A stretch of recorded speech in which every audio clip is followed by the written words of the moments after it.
அவர்கள் நம்முடைய பெரியோர்கள் அவர்கள் கடைபிடித்த அனுஷ்டானங்கள் அதை நாம ஃபாலோ பண்றோம்னா அது நமக்கு கொடுக்கக்கூடிய மன நிறைவு மனசாந்திங்கிறது ரொம்ப வசதியானது. ஆனா எல்லாத்தையும் ஃபாலோ பண்ணணும்னு நாம முடிவெடுக்கும் போதுதான் இப்ப பிரச்சனையே வருது. அதைத்தான் இன்றைய 2ஆம் நாள் அட்ரஸ் பண்ண போறோம். பக்தி அண்ட் பேலன்ஸ். நேத்து Vaishnavism 2.0 following faith in the digital era. இன்னைக்கு பக்தி அண்ட் பேலன்ஸ். இப்ப நமக்கு என்ன ப்ராப்ளம்னா இன்னைக்கு ஒரு 4 விஷயம் பார்க்க போறோம். Point number 1, how to manage peer pressure and follow tradition in spite of that. நமக்கு நிறைய ஃப்ரெண்ட்ஸ் பியர் குரூப்னு இருக்கா. ஒருத்தர் நாம இப்படி திருமண் காப்பு அணிந்து கொண்டு நான் சந்தியாவந்தனம் பண்றேன் இதெல்லாம் சொல்லிட்டு இருந்தா நம்மளை பார்த்து கிண்டல் பண்ணுவா. அப்போ அந்த பியர் பிரஷர் கிண்டல் பண்ணக்கூடிய ஃப்ரெண்ட்ஸை நாம எப்படி சமாளிக்கணும், நிறைய பிராக்டிக்கல் டிப்ஸ் அடியனுடைய அனுபவத்திலேருந்து சொல்றேன். ஒண்ணு. ரெண்டாவது, why should I be proud of my nation, religion and tradition. இன்னைக்கு பாருங்க, நாம பாரத தேசத்தை சேர்ந்தவர்னா நம்ம பெருமையா சொல்லிக்கலாம். நம்ம சனாதன தர்மம் வேத தர்மத்தை பின்பற்றுகிறோம்னா தைரியமா சந்தோஷமா சொல்லிக்கலாம். நான் ஸ்ரீ வைஷ்ணவன் ராமானுஜர் திருவடி வாரத்தில் இருந்து வந்தவன் என்றால் எம்பெருமானார் திருவடிங்கிறத கம்பீரமாக சொல்லிக் கொள்ளலாம். இதிலே வெட்கப்பட வேண்டிய தேவையில்லை. இது ஏதோ நம்மள நாமே பீத்திக்கிறோம் அல்லது வெறியோடு இருக்கிறோம் அப்படின்னு அர்த்தம் கிடையாது. It is not fundamentalism, it is not racism, it is not radicalism, it is good pride. நல்ல விஷயத்துக்கு பெருமைப்பட்ட தப்பே கிடையாது. இப்போ ஜனக மகாராஜா தெரியும் இல்லையா? ஜனக மகாராஜாவுக்கு ஐ மைன் கிடையவே கிடையாது. நான் எனது சொல்லவே மாட்டார். ஆனா சீதைய ராமனுக்கு கல்யாணம் பண்ணி கொடுக்கும் போது இயம் சீதா மம சுதா, இந்த சீதை எம் பொண்ணுன்னார். எம் பொண்ணுன்னு சொல்றாரு, நான் தாயார எம் பொண்ணுன்னு சொன்னா தப்பே கிடையாது. அதனால நல்லா ஞாபகம் வச்சுக்கோங்க.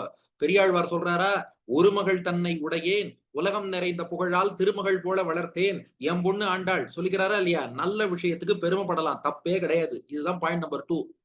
பாயிண்ட் நம்பர் 3, அதெல்லாம் சரி. how to cope up with material and spiritual life at the same time with a balance. இப்போ நம்ம மெட்டீரியல் லைஃபும் வாழறோம், அதுவும் வாழ்ந்துதான் ஆகணும், லௌகிகமும் வாழ்ந்துதான் ஆகணும், சம்பிரதாயம் ஆன்மீகமும் கடைபிடிச்சுதான் ஆகணும். டு ஸ்ட்ரைக் எ பேலன்ஸ், ரெண்டையும் எப்படி சமாளிக்கிறது, எப்படி கோப் அப் பண்றது, இது பாயிண்ட் நம்பர் 3. நான் பாயிண்ட் நம்பர் 4 ரொம்ப முக்கியமானது. நேத்து நம்ம சிட்டி டேல்ஸ் எஸ்டிடி பாடசாலையில இருந்தே இது எங்கிட்ட ஸ்பெசிபிக்கா கேட்டிருக்கா. What is the role of parents? குழந்தைகள் எல்லாம் பண்ணிட்டா, ஆனா அதற்கான சூழலை ஏற்படுத்தி கொடுக்க வேண்டியது பெற்றோர்கள் தானே. அதனால இன்னைக்கு last 10 minutes what is the role of parents, parents என்ன பண்ணணும், இந்த 4 விஷயம் தான் இன்னைக்கு பார்க்க போறோம். So 1, how to manage peer pressure and follow tradition in spite of that. 2, why should I be proud of my nation, religion and tradition. 3, how to cope up with material and spiritual life simultaneously. 4, what is the role of parents. ஓகேயா? போலாமா? எல்லாரும் ready தானே? First, how to manage peer pressure. இப்போ நம்ம 10 commandments இன்னி மார்னிங்ல இருந்து follow பண்றோம். ஃபர்ஸ்ட் என்ன பண்றோம்? 1, early to bed early to rise. காலையில எழுந்துட்டு சூரியனுக்கு நம்ம குட் மார்னிங் சொல்லிட்டோம். Number 2, spiritual good morning. எழுந்துட்டு ஹரி ஹரி ஹரி ஹரின்னு கஜேந்திர மோட்சத்தை ஸ்மரணம் பண்ணி, அப்பாவை பார்த்தா ஹரிஹரி அப்பாங்கிறோம், அம்மாவை பார்த்தா ஹரிஹரி அம்மாங்கிறோம், தம்பியை பார்த்தா ஹரிஹரி அப்படிங்கிறோம், அதுவும் பண்ணிட்டோம். 3வது, டியூவல் பாத். கங்கை காவிரி பெருமாள் ஸ்ரீபாத தீர்த்தத்தை தியானம் பண்ணிட்டு உடம்புக்கு மட்டும் குளிக்கல, மனசுக்கு சேர்த்து குளிச்சு நல்லா பியூர் ஆயிட்டோம். Number 4, spiritual uniform. ஜம்முன்னு வேட்டி, பெண்களை பொறுத்த வரைக்கும் ட்ரெடிஷனல் அட்டையர் எல்லாம் அணிஞ்சுட்டு நாங்களும் யூனிஃபார்ம்ல தயாராயிட்டோம் பாருங்கன்னு காமிச்சிட்டோம். Number 5, his feet on our heads. இன்னைக்கு பாருங்க, நன்னாவே திருமணிட்டு வந்திருக்கா குழந்தைகள்லாம். அதனால நன்னா பெருமாளுடைய திருவடிகளை நம் நெற்றியிலேயே அணிந்து கொண்டு நாம் பகவானுடைய தொண்டன் நன்னா காமிச்சிட்டோம். Number 6, ritual that makes you spiritual. ஆண்களுக்கு சந்தியாவந்தனம், பெண்களுக்கு ராமானுஜ நூற்றந்தாதி, அதையும் சொல்லி அந்த ஸ்பிரிச்சுவல் பவரோடு இருக்கும். Number 7, offer before you eat. பெருமாளுக்கு சமர்ப்பிச்சு அவர் பிரசாதமா ஷேர் பண்ணி சாப்பிடுறோம். எப்படி கிருஷ்ணன் தான் உண்ட உணவை தன் நண்பர்களுக்கு கொடுப்பானோ, நம்மளையும் ஃப்ரெண்ட்ஸ்னு கிருஷ்ணன் ஏத்துனுட்டா, அதனால கிருஷ்ணாவுக்கு கொடுத்துட்டு தான் நம்ம சாப்பிட்டோம். நம்பர் 7 அதுவும் ஆயிடுத்து. நம்பர் 8, இன்னைக்கு எல்லாருக்கும் ஸ்கூல் இருந்ததா, அகாடமிக் ஆராதனை நடந்ததா? இன்னைக்கு வீக் டேனா மண்டேல இருந்து பண்ணிக்கலாம் அதை. அதனால அகாடமிக் ஆராதனம் ஸ்கூல்ல போய் நன்னா படிச்சு ஹயக்ரீவர் சந்தோஷப்படும்படியாக, உங்க பெற்றோர்களுக்கு நல்ல பேர் வரும்படியாக, படிப்பு மட்டும் இல்ல நல்ல கேரக்டர்லயும் மிகச்சிறந்த குழந்தைகள்னு நல்ல பேர் எடுக்கும்படி curricular, co curricular, extra curricular எல்லா ஆக்டிவிட்டிஸ்லயும் ஷைன் பண்ணி அதை பெருமாளுக்கு அர்ப்பணிக்கிறோம். இது number 8. Number 9, enlighten your evenings. அதுக்காக தான் வந்தாச்சுங்க. என்லைட்டனிங் ஈவினிங்காக நம்ம சிட்டி டேல்ஸும் எஸ்டிடி பாடசாலாவும் இந்த ப்ரோக்ராம் வச்சிருக்கான்னு சொல்லி இப்பவே பாருங்க நிறைய குழந்தைகள் வந்துட்டா. அதனால ஈவினிங் டயத்தை நல்லதா செலவழிக்கிறோம். Number 10, general guidance. ஞாபகம் இருக்கும்னு நினைக்கிறேன். இன்னைக்கு எல்லாரும் அப்பா அம்மாவுக்கு விழுந்து நமஸ்காரம் பண்ணியிருப்பேன், ஆச்சாரியனையும் ஸ்மரித்திருப்பீர்கள். இது போல ஜெனரல் ரொட்டீன் ஃபாலோ பண்ணணும். என்ன பிரச்சனைன்னா, நேத்துக்கே ஒருத்தர் எனக்கு அனுப்பிட்டாரு இது. நம்ம சிட்டி டெல்ஸ்ல நேத்துக்கே இந்த கொஸ்டின் வந்துருத்து. நாங்க இதெல்லாம் பண்றதுக்கு ரெடி தான். கேலி கிண்டல் பண்றதுக்குன்னு எங்க பியர் குரூப்ன்னு ஒண்ணு இருக்கு. இப்பவே நம்மள போட்டோ எடுத்து அவங்களுக்குள்ள அனுப்பி மீம்ஸ் போட்டு, "இங்க பார்றா இப்படி ஒரு பக்திமான் வந்து விட்டான். இப்படி ஒரு பழம் வந்து விட்டான். இப்படி ஒரு ரிஷியஸ் ஃபிகர் வந்து விட்டான்." இப்படிலாம் கிண்டல் பண்ணுவா. இது நமக்கு பேர் வச்சுருவா ஒண்ணு. திருமண் வந்தா 111 111 நான் மெடிக்கல் காலேஜ்ல எல்லாம் பார்த்தவன். அப்புறம் நல்ல பையனா இருந்தா ரிஷியஸ் ஃபிங்கர்ன்னு பேர் வைப்பா. இப்படி எல்லாம் கிண்டல் பண்றா. இவாளெல்லாம் எப்படி சமாளிக்கிறதுன்னா, இத சமாளிக்கிறதுக்கு 8 பாயிண்ட் சொல்றேன். இது பாயிண்ட் நம்பர் 1. அதுல 8 சப் பாயிண்ட்ஸ். இப்போ கிரிட்டிசிசம், பியர் குரூப்ப எப்படி சமாளிக்கிறது? அது 1 பாயிண்ட். அதுல 8 ways, 8 sub point. Point number 1. சரி, நான் நெத்திக்கு திருமண் இட்டுக்கிறேன். அதத்தானே கிண்டல் பண்றான். நான் திருமண் இட்டுக்கலைன்னா அவன் கிண்டல் பண்றத நிறுத்துவானான்னு சொல்லுங்க. இந்த கிண்டல் பண்ற அத்தன பேரும் ஒண்ணு ஜாலிக்காக கிண்டல் பண்ணுவான். இல்ல அவனுக்கு ஒரு ஐடியாலஜி வச்சுன்னு கிண்டல் பண்ணுவான். இந்த ஜாலிக்காக கிண்டல் பண்றவன் நீங்க திருமணம்ன்னு வரலைன்னா இன்னொன்னு வச்சு கிண்டல் பண்ணுவான். அவனுக்கு மோட்டிவ் உங்கள கிண்டல் பண்றது தான். அவன் ஐடியாலஜி படி கிண்டல் பண்றவனா இருந்தாலும், உங்கள கிண்டல் பண்ணணும்னு முடிவெடுத்துட்டான்னா, திருமண் கிடைச்சது திருமண வச்சு பண்றான். குடுமி கிடைச்சது குடுமிய வச்சு பண்றான். இது இல்லன்னா வேற ஒண்ணு. இப்போ நான் ஒரு கதை சொல்றேன். நான் ஸ்கூல்ல படிக்கும்போது, அப்பல்லாம் நமக்கு அவ்வளவு பக்குவம் கிடையாது. திருமண்லாம் இட்டுட்டு போல. இப்ப மட்டும் எவ்வளவு பக்குவம் வந்ததுன்னு தெரியாது. ஆனா ஸ்கூல்ல படிக்கும்போது ஒரு பக்குவமும் 0 டோட்டலா. திருமண்லாம் இட்டுக்கல. ஆனா என்ன அப்படி கிண்டல் பண்ணானுங்க. என்னன்னா எனக்கு யானைன்னு பேர் வச்சான். நான் அப்ப குண்டா இருப்பேன். இப்ப வெயிட் குறைச்சுட்டேன். எனக்கு யானைன்னு பேர் வச்சான். இப்ப இவனுக்கு என்ன சொல்லி நம்ம சமாளிக்கிறது? இதுக்காக நம்ம வெயிட்ட குறைப்போம்ன்னு சொல்லிட்டு ஸ்கூல்ல படிக்கும்போது உண்மையா என்ன பண்ணேன், அதுக்காக ஃபாஸ்டிங் எல்லாம் இருந்து அத பண்ணி, இத பண்ணி அப்படி இப்படி ஓரளவு குறைச்சு கொண்டு வந்துட்டேன். வெயிட் எல்லாம் குறைச்சா, ஆஹா இனிமே நம்மள கிண்டல் பண்ண மாட்டான்னு முடிவெடுத்தேன். பார்த்தான். அப்போ ஒரு புது கிண்டல் கொண்டு வந்தான். எனக்கு தல வந்து அப்ப படியாது. கொஞ்சம் அப்படியே நீட்டின்டே இருக்கும் முடியெல்லாம். முள்ளமன்றின்னு பேர் வச்சுட்டான். அப்போ யானைன்னு கிண்டல் பண்றான்னு சொல்லி பாடாப்பட்டு வெயிட்ட குறைச்சுன்னு வந்தா, அவன் ஹேர் ஸ்டைல பார்த்து முள்ளமன்றின்னு பேர் வைக்கிறான். இதுல இருந்து என்ன புரியுது? நீங்க திருமண் இட்டுக்காத்துனால நாளையில இருந்து அவன் கிண்டல் பண்ண மாட்டான்னு அர்த்தமே கிடையாது. அவனுக்கு மோட்டிவ் உங்கள கிண்டல் பண்ணணும்ங்கிறது. அவன் ஜாலிக்காக கிண்டல் பண்றான். நீங்க இட்டுருந்தாலும் கிண்டல் பண்ணுவான். சரி இப்படி யோசிச்சு பாருங்களேன். எத்தனையோ பேர் டாட்டூ குத்தின்னு வரான் இல்லையா? டாட்டூ ஆடா இருக்கா? திருமண் ஆடா இருக்கான்னு சொல்லுங்க. உடம்பு முழுக்க டாட்டூ குத்தின்னு வரான். அவனெல்லாம் கிண்டல் பண்ண தைரியம் இல்லையா? நெத்தியில திருமண் இருக்கவன கிண்டல் பண்றான்னா என்ன அர்த்தம்? அவன் உங்கள கிண்டல் பண்ணணும்னு முடிவெடுத்துட்டான்னு அர்த்தம். ஒரே ஒரு கதை சொல்றேன். ஒரு ஊர்ல ஒரு மனுஷன். அவனுக்கு சொந்தமா ஒரு டாங்கி, ஒரு கழுதை இருந்தது. மனுஷன் என்ன பண்ணான், அவன் ஒய்ஃபையும், கழுதையும் அழிச்சுட்டு பக்கத்து ஊருக்கு போறான். ஒன் மேன், ஹிஸ் ஒய்ஃப், டாங்கி 3 பேரும் போறா. எதுத்தாப்புல ஒருத்தன் வந்தான். இவன கிண்டல் பண்ணான். "ஏய் இங்க பார்றா, ஒரு கழுதை இருக்கு. கழுதை மேல ஒரு ஆள் ஏறி உட்கார்ந்து போலாம் இல்லையா? கழுதைய தனியா போக விட்டுருக்கான் பாரு." ம்ஹ்ம். நல்ல புத்திசாலிடா அவன். கிண்டல் பண்ணான். இவன் என்ன பண்ணான், "என்ன கிண்டல் தானே பண்ற. இப்ப நான் என்ன பண்றேன் பாருன்னு" இவன் கழுதை மேல ஏறி உட்கார்ந்துட்டு, ஒய்ஃப நடந்து வர சொல்லிட்டு போயிட்டு இருந்தான். இன்னொருத்தன் வந்தான். "இதோ பாரு, மனசுல ஈவு இரக்கமே இல்ல. ஒய்ஃப நடக்க சொல்லிட்டு, இவன் மட்டும் கழுதை மேல உட்கார்ந்திருக்கான் பாரு. சீ சீ அப்படின்னு கிண்டல் பண்ணிட்டு போனான். ஓ அப்படியா? ஒய்ஃபையும் தூக்கி கழுதை மேல உட்கார வச்சு, மனுஷன், ஒய்ஃப் 2 பேருமா அதே கழுதையில பக்கத்து ஊருக்கு போனா. இன்னொருத்தன் வந்தான். அந்த கழுதை பாவம் தானே, வாயில்லா ஜீவன் தானே, 2 பேர் ஏறி உட்கார்ந்திருக்கான் பாரு. இரக்கமே இல்லாதவன் திட்டிட்டு போனான். உடனே இவன் என்ன பண்ணான், ஒய்ஃப மட்டும் உட்கார வச்சுட்டு, இவன் கீழ இறங்கி நடந்து போனான். ஒய்ஃப் கழுதை மேல வந்தா. இன்னொருத்தன் வந்தான். அவன் கிண்டல் பண்ணான். "ஏய் இங்க பார்றா, மனைவிக்கு ரொம்ப தாசன் போல இருக்கு. மனைவி சொன்னதெல்லாம் கேட்பான் போல இருக்கு. ஒய்ஃப கழுதை மேல உட்கார வச்சுட்டு இவன் நடந்து போறான் பாரு. ஒண்ணுக்குமே லாயக்கு இல்லாத ஆளுன்னான். கடைசியா பார்த்தான். ஒய்ஃபையும் கீழ இறக்கி விட்டான். 2 பேரும் நடந்து போனா கழுதையோட முதல்ல எப்படி போனான்? 2 பேரும் நடந்து போனா கழுதையோட தான் போயிட்டு இருந்தா, அப்போ கிரிட்டிசைஸ் பண்றாங்கிறதுக்காக நீங்க மாறுவது என்று ஆரம்பித்தால், ஒருத்தன் அப்படி மாத்த சொல்லுவான், ஒருத்தன் இப்படி மாத்த சொல்லுவான்.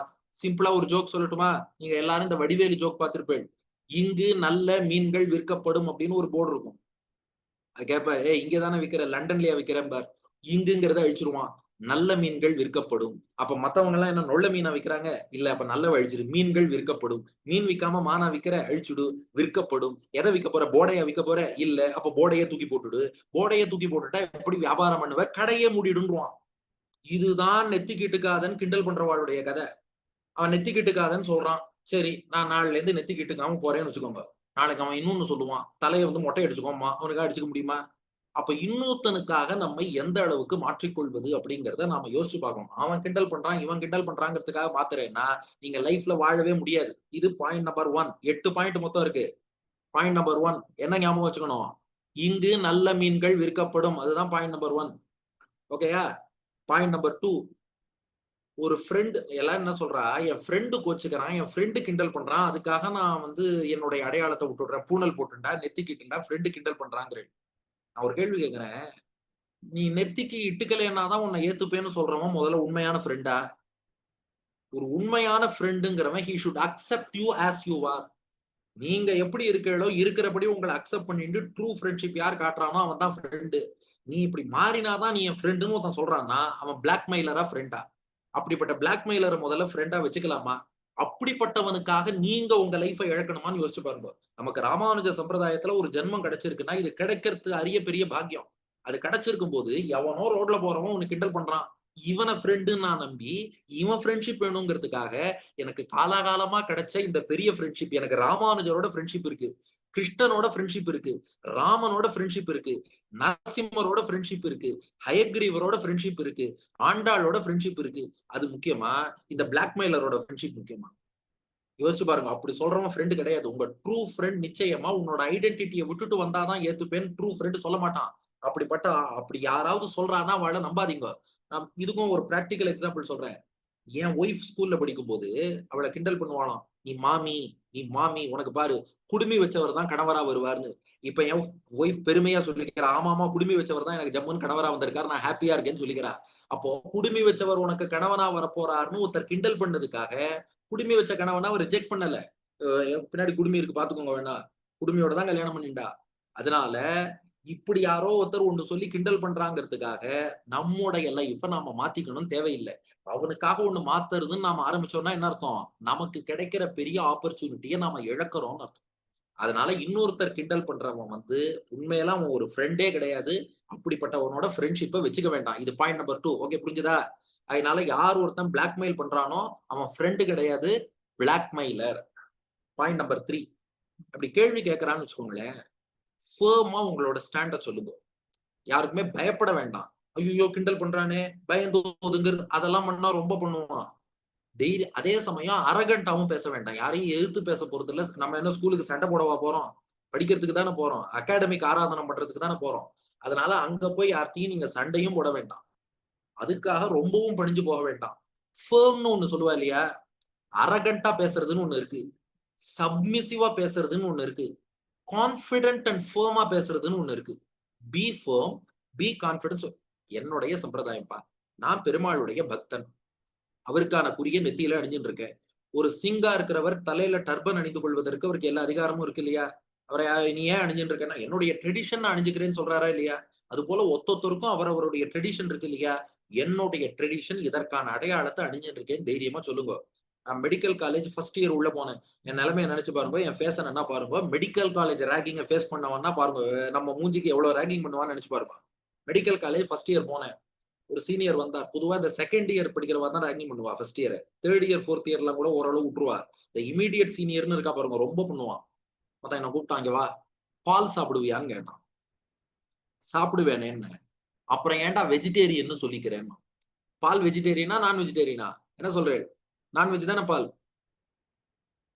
உடனே ஒருத்தர் சொல்லி, "இல்லையே பால் வெஜிடேரியன்னார்." கிடையாது. நன்னா நோட் பண்ணுங்க. பால் வந்து அனிமல் சோர்ஸ்ல இருந்து தானே வருது. நான் வெஜிடேரியன் தானே. நான் பதில் சொன்னேன் அவர்ட்ட, "ஆமா சார். நான் பால் சாப்பிடுவேன். நான் வெஜிடேரியன்னு எப்ப சொன்னேன்? நான் நான் வெஜிடேரியன் தான்ட்டேன்." அவரு பார்த்தார். உங்கள மாரியே புருவத்த உயர்த்திட்டார். "என்னது? நீ நான் வெஜிடேரியனான்னார்." நான் சொன்னேன், "எங்க சாஸ்திரங்கள் சாத்விகமான உணவு சாப்பிடணும்னு தான் சொல்லியிருக்கே ஒழிய, வெஜிடேரியன், நான் வெஜிடேரியன்னு நம்ம சாஸ்திரம் கிளாசிஃபையே பண்ணல." சொல்லுங்க எல்லார்ட்டயும் அந்த வீகன்னு ஒரு குரூப் இருக்கு பாருங்க. அது வேற, நம்ம சாஸ்திரம் வேற. சாத்விக உணவுன்னா, எந்த ஃபுட் எல்லாம் உங்க மைண்ட பாசிட்டிவா இன்ஃப்ளூயன்ஸ் பண்ணுமோ, உங்களுக்கு டிவைன் தாட்ஸ குடுக்குமோ, அந்த ஃபுட்டுக்கு சாத்விக் ஃபுட்ன்னு பேரு. எந்த ஃபுட் எல்லாம் உங்க மைண்ட்ல நெகட்டிவ் தாட்ஸ குடுக்குமோ, அதுக்கெல்லாம் நான் சாத்விக் ஃபுட்ன்னு பேரு. ஆனா ஃபார்ச்சுனேட்லி ஆர் அன்பார்ச்சுனேட்லி, அனிமல் சோர்ஸ்ல இருந்து வர ஃபுட்ல பசு பால தவிர, மிச்சமுள்ள எல்லா ஃபுட்டுமே நான் சாத்விக். அனிமல் சோர்ஸ்ல இருந்து வரதுல கவுஸ் மில்க் இருக்கு பாருங்க. பசுவோட பால். அந்த பால், தயிர், வெண்ணெய், நெய், மோர் இத தவிர வேற எந்த அனிமல் சோர்ஸ் ஃபுட்டா இருந்தாலும் அது நான் சாத்விகா இருக்கு. மைண்ட நெகட்டிவா இன்ஃப்ளூயன்ஸ் பண்றது. அதனால அனிமல் சோர்ஸ்ல இருந்து அந்த பசு பால மட்டும் தான் சாப்பிடுறோம். ஆட்டுப்பாலே சாப்பிட மாட்டோம். காந்தி குடிச்சாரும்பா. ஆனா நம்ம சாஸ்திரப்படி சாப்பிடக்கூடாது. வடிவேலு ஒட்டகப்பால் சாப்பிடுறேங்கிறார் துபாய்ல. ஒட்டகப்பாலும் சாஸ்திரப்படி சாப்பிடக்கூடாது. நமக்கு வந்து பசுவினுடைய பால் தான் வசத்தின்னு சொல்லியிருக்கா. ஏன்னா அது பாசிட்டிவா இன்ஃப்ளூயன்ஸ் பண்ணும். இப்ப இப்படி வருவோம். வெஜிடேரியன் ஃபுட்லயே, பிளான்ட் சோர்சஸ்லயே வெங்காயம் சேர்த்துக்கிறது இல்ல. பூண்டு சேர்த்துக்கிறது இல்ல. என்ன காரணம்? அது மைண்ட நெகட்டிவா இன்ஃப்ளூயன்ஸ் பண்ணும். ட்ரம் ஸ்டிக் முருங்கக்காய் சேர்த்துக்க மாட்டா பெரியோர்கள். ஏன்? மைண்ட நெகட்டிவா இன்ஃப்ளூயன்ஸ் பண்ணும். அப்போ பிளான்ட் சோர்ஸாவே இருந்தாலும், நான் சாத்விக்னா சேர்த்துக்க கூடாது.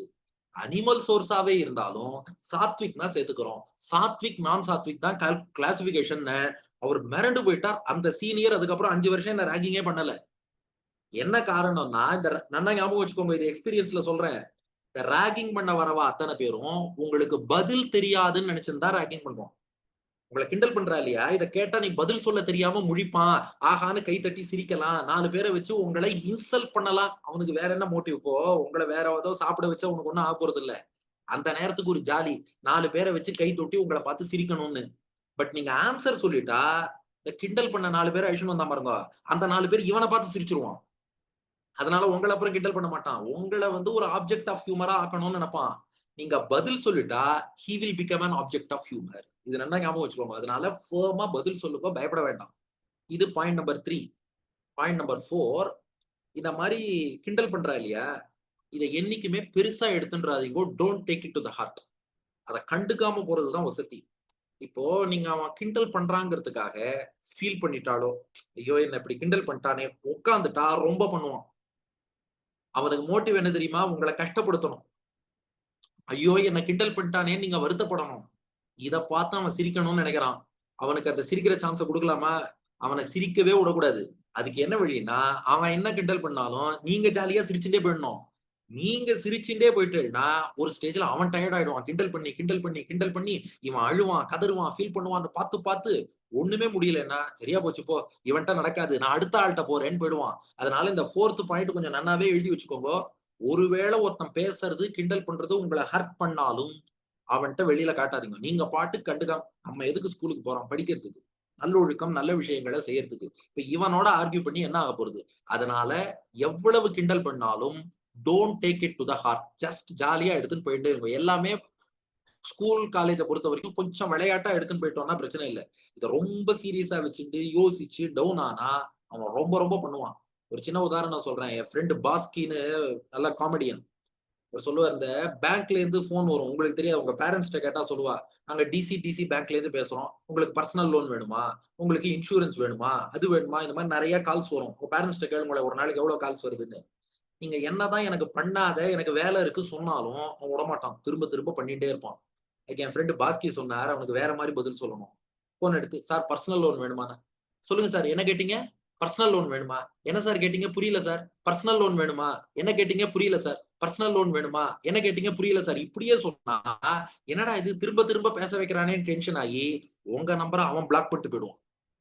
அவன் நம்பர நீங்க பிளாக் பண்ண வேண்டாம். நீங்க படுத்துற பாட்டுல உங்க நம்பர அவன் பிளாக் பண்ணிட்டு போயிடுவான். அந்த மாரி இந்த கிண்டல் பண்றவன்லாம் எவ்வளவு கிண்டல் பண்ணாலும், நீங்க பாட்டுக்கு ஜாலியா ஓகே, ஓகே அப்படின்னு சொல்லிட்டு போயிட்டே இருந்தா, இவன் கிட்ட நம்ம பாச்சா பலிக்காதுன்னு சொல்லி, உங்கள அவன் பிளாக் பண்ணிட்டு போயிடுவான். கவலைப்படாதீங்க. இது பாயிண்ட் நம்பர் 4. இப்ப 8ல 4 சொல்லியிருக்கேனா, 1 இவனுக்காக மாறினா, இங்கு நல்ல மீன்கள் விற்கப்படும் மாரி ஆயிடும். 2 உண்மையான ஃப்ரெண்டுங்கிறவன் என்னைக்கும் பிளாக்மெயில் பண்ண மாட்டான். 3 ஃபர்மா உங்க ஸ்டாண்ட சொல்லுங்க. அவன் கிட்டக்க வரமாட்டான். 4 கண்டுக்காம வுட்டுட்டா, அவனே வேற ஆள்ட்ட போயிடுவான்.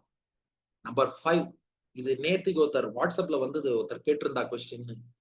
எங்களுக்கே கொஞ்சம் ஆடா ஃபீல் ஆகுதே. எங்க கிளாஸ்ல 40 பேர் இருக்கா. இல்ல நான் ஒரு ஸ்போர்ட்ஸ் விளையாடுறேன். டீம்ல 20 பேர், 10 பேர் இருக்கா.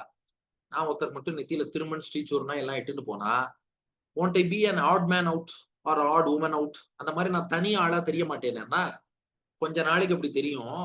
பட் இத தொடர்ந்து இட்டுன்னு போயிட்டேன்னா, இது உங்க ஐடென்டிட்டி ஆயிடும். போக, போக அது ஒண்ணும் தனியா தெரியவே தெரியாது. ஃபர்ஸ்ட் டைம் அப்படி வரும்போது, ஒருத்தர்ட்டயும் ஒரு ஒரு விஷயம் தனியா இருக்கோன்னு அப்படித்தான் தோணும். இது நேச்சுரல். நம்ம நாட்டுக்கே என்ன சொல்றோம்?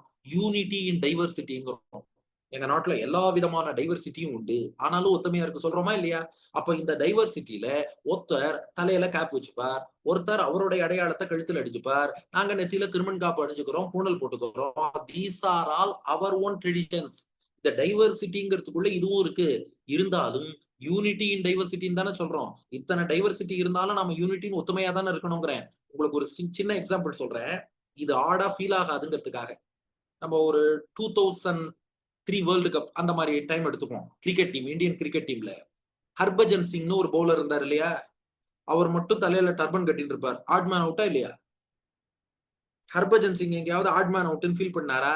ஆனா எந்த டர்பன் அவர ஆட் மேன்னு சொல்றதோ, அதுவே அவருக்கு ஐடென்டிட்டி ஆயிடுத்து. இன்னைக்கு ஒரு பவுலர் இப்படி 2 கையும் விரிச்சுண்டு தலையில டர்பனோட வந்தாலே ஹர்பஜன் சிங்னு சொல்லுவோம். அது மட்டும் இல்ல. அவருக்கு ட்விட்டர் ஐடி என்ன தெரியுமா? ட்விட்டர் இல்ல இப்ப எக்ஸ். டர்பனேட்டர்ன்னு போட்டிருக்காரு. டர்பன் தான் அடையாளம். டர்பனேட்டர்ன்னு நிக்நேம் வச்சிருக்கான். அப்போ எந்த டர்பன நீங்க ஆட் மேன் அவுட்ங்கிறீடோ, அதுதான் ஹர்பஜன் சிங்க்கு ஐடென்டிட்டி. அதனால தன்னுடைய ரிலிஜியஸ் ஐடென்டிட்டி வந்து உங்கள ஆட் மேன் அவுட்டா காட்டும்னு நினைக்கவே நினைக்காதீங்கோ. உங்கள ஐடென்டிஃபை பண்றதுக்கு இன்னும் ஈஸியா இருக்கும். அப்பா இந்த நெத்தியில திருமணம்ன்னு ஒருத்தர் வந்து விளையாடுவார்ப்பா. சூப்பரா விளையாடுவார். நாளை உங்கள ஸ்போர்ட்ஸ் டீம்ல சொல்லுவா.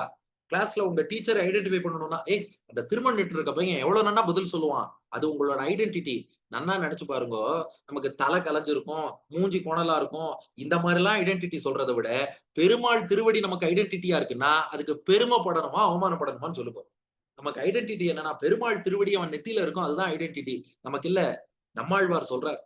நெற்றியுள் நின்றனையாடும் நிறைமலர் பாதங்கள் சூடி, கற்றை துழாய் முடி கோல கண்ணபிரானை தொழுவார், ஒற்றைப் பிறை அணிந்தானும் நான்முகனும் இந்திரனும், மற்றை அமரரும் எல்லாம் வந்து எனது உச்சி விடானே. ஆழ்வார் நெத்தியில பெருமாளே உட்கார்ந்திருக்காராம். திருமணிட்டு இருக்கார். அதுல பார்த்தா பெருமாள் திருவடி பதிச்சு உட்கார்ந்திருக்காராம்.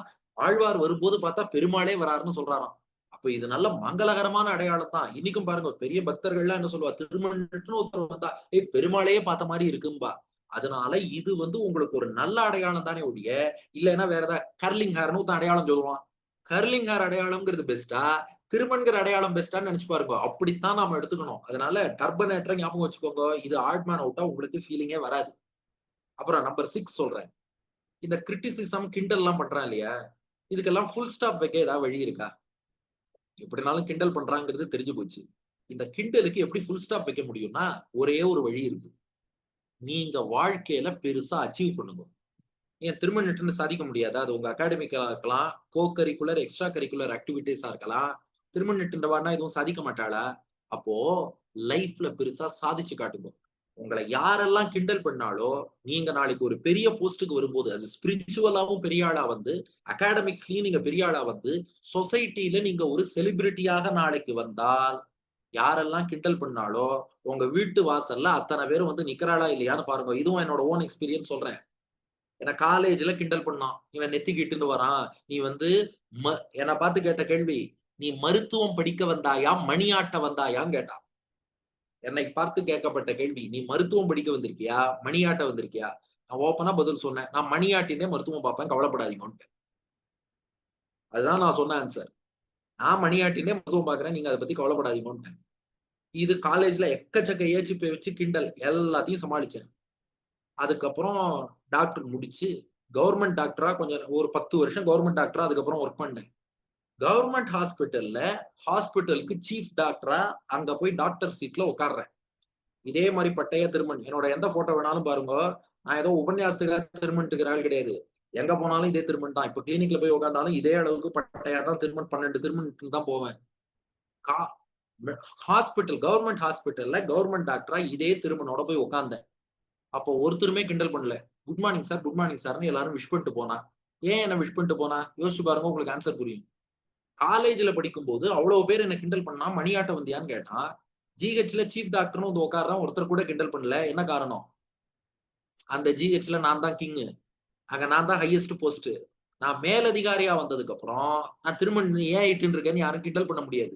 அப்போ வாழ்க்கையில நீங்க அச்சீவ் பண்ணி நீங்க பெரிய ஆளா ஆயிட்டீங்கன்னா, உங்கள யாரும் கிண்டல் பண்ண மாட்டா. செஸ் சாம்பியன் பிரக்ஞானந்தான்னு ஒருத்தர் செஸ் விளையாடுறாரு இல்லையா? நெத்தியில பெருசா திருநீறிட்டுன்னு தானே விளையாடுறார். அவர யாராவது கிண்டல் பண்றாளா? அச்சீவ் பண்ணிட்டாரு. "ஏய் பிரக்ஞானந்தாப்பா நெத்தியில திருநீறிட்டுன்னு எப்படி விளையாடுறார்?" சொல்றாளா இல்லையா? என்ன உண்மையா சொல்றேன். என்ன காலேஜ்ல கூட படிச்சவனே கிண்டல் பண்ணான். ஆனா கிண்டல் பண்ண அத்தன பேரும், இன்னைக்கு எனக்கு ஃபோன் பண்ணி, "உன்ன எங்கேயாவது மீட் பண்ண முடியுமா? உன் கூட ஒரு ஃபோட்டோ எடுத்துக்கணும். நாம ஒரு தொலைக்காட்சியில வரோம். So called celebrity." எனக்கு அதுல நம்பிக்கை இல்லன்னு வச்சுக்கோங்க. இருந்தாலும் ஏதோ தொலைக்காட்சியில வரோம், YouTubeல வரோம். ஃபோன் பண்ணி கேட்கிறேன். "டேய் உன்னோட ஃபோட்டோ எடுத்துக்கணும்டா. உன் கூட படிச்ச காலத்துல ஃபோட்டோ எடுத்துக்காம உட்டுட்டேன். இப்ப எடுத்துக்கணும்." இப்ப வந்து கேட்கிறா.